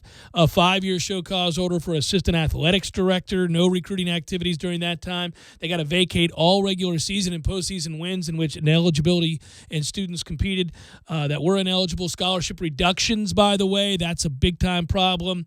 Goodbye, Ole Miss. It was good to know you. Little run there. It's one of those rare moments, Tom, where we all know in the midst of it all that they're cheating. Everybody calls them out on it. You literally have pictures of people flashing money and them getting recruits that you would never guess, and then turning around and finding out that it's all true. Ordinarily, that doesn't happen. Usually it's sort of a, hey, listen. As the Willie Taggart turns, odd segue here, sorry to jump in, but I have a little bit of audio out from Eugene where Willie Taggart just appeared after practice. He was flashed the O to the media, and he told them that he's not going to address the rumor stuff, but if you want to hear the full context, I do have the audio. But somebody asked me was I'm happy and all of that, and I was still happy. I'm a coach here. Not addressing any of that rumor stuff, okay? So, you guys want to talk about our football team? People want to know about the rumors. Ask whoever started the rumor. I'm a football coach here, been working my tails off recruiting and getting ready for bowl practice. All right, so right now he's delaying, it would appear. That audio from Fox out in Eugene, Oregon had an odd little bass problem there at the end, but he's at least playing it off, saying he's not going to address the rumor. He's the coach. So let's talk about the bowl game and ask who started the rumor. All right, well, this... Any thoughts? Is he playing poker? What do you think? Yeah, I think he's playing poker. I think he's waiting for a finalization of this contract and what Florida State is offering and deciding whether or not to do that. I mean, his agent is Jimmy Sexton, no doubt. That's a deal that's being worked on. Now, I have to say, and it's when you're really excited about something and eagerly anticipating something, you don't like to hear when a guy says, "Oh, I'm not going to address that right now," or you don't even like that he showed up to that. Like you were hoping that they would remain, that he was not there, because then it would have guaranteed he's taking the job. Yeah, correct. Asked if he plans on being the Oregon head coach in 2018, his response was, "Why wouldn't I be?" So we'll see. That's not a yes. that's not. He never said yes. Yeah, asked twice. He says, "Why wouldn't I be?"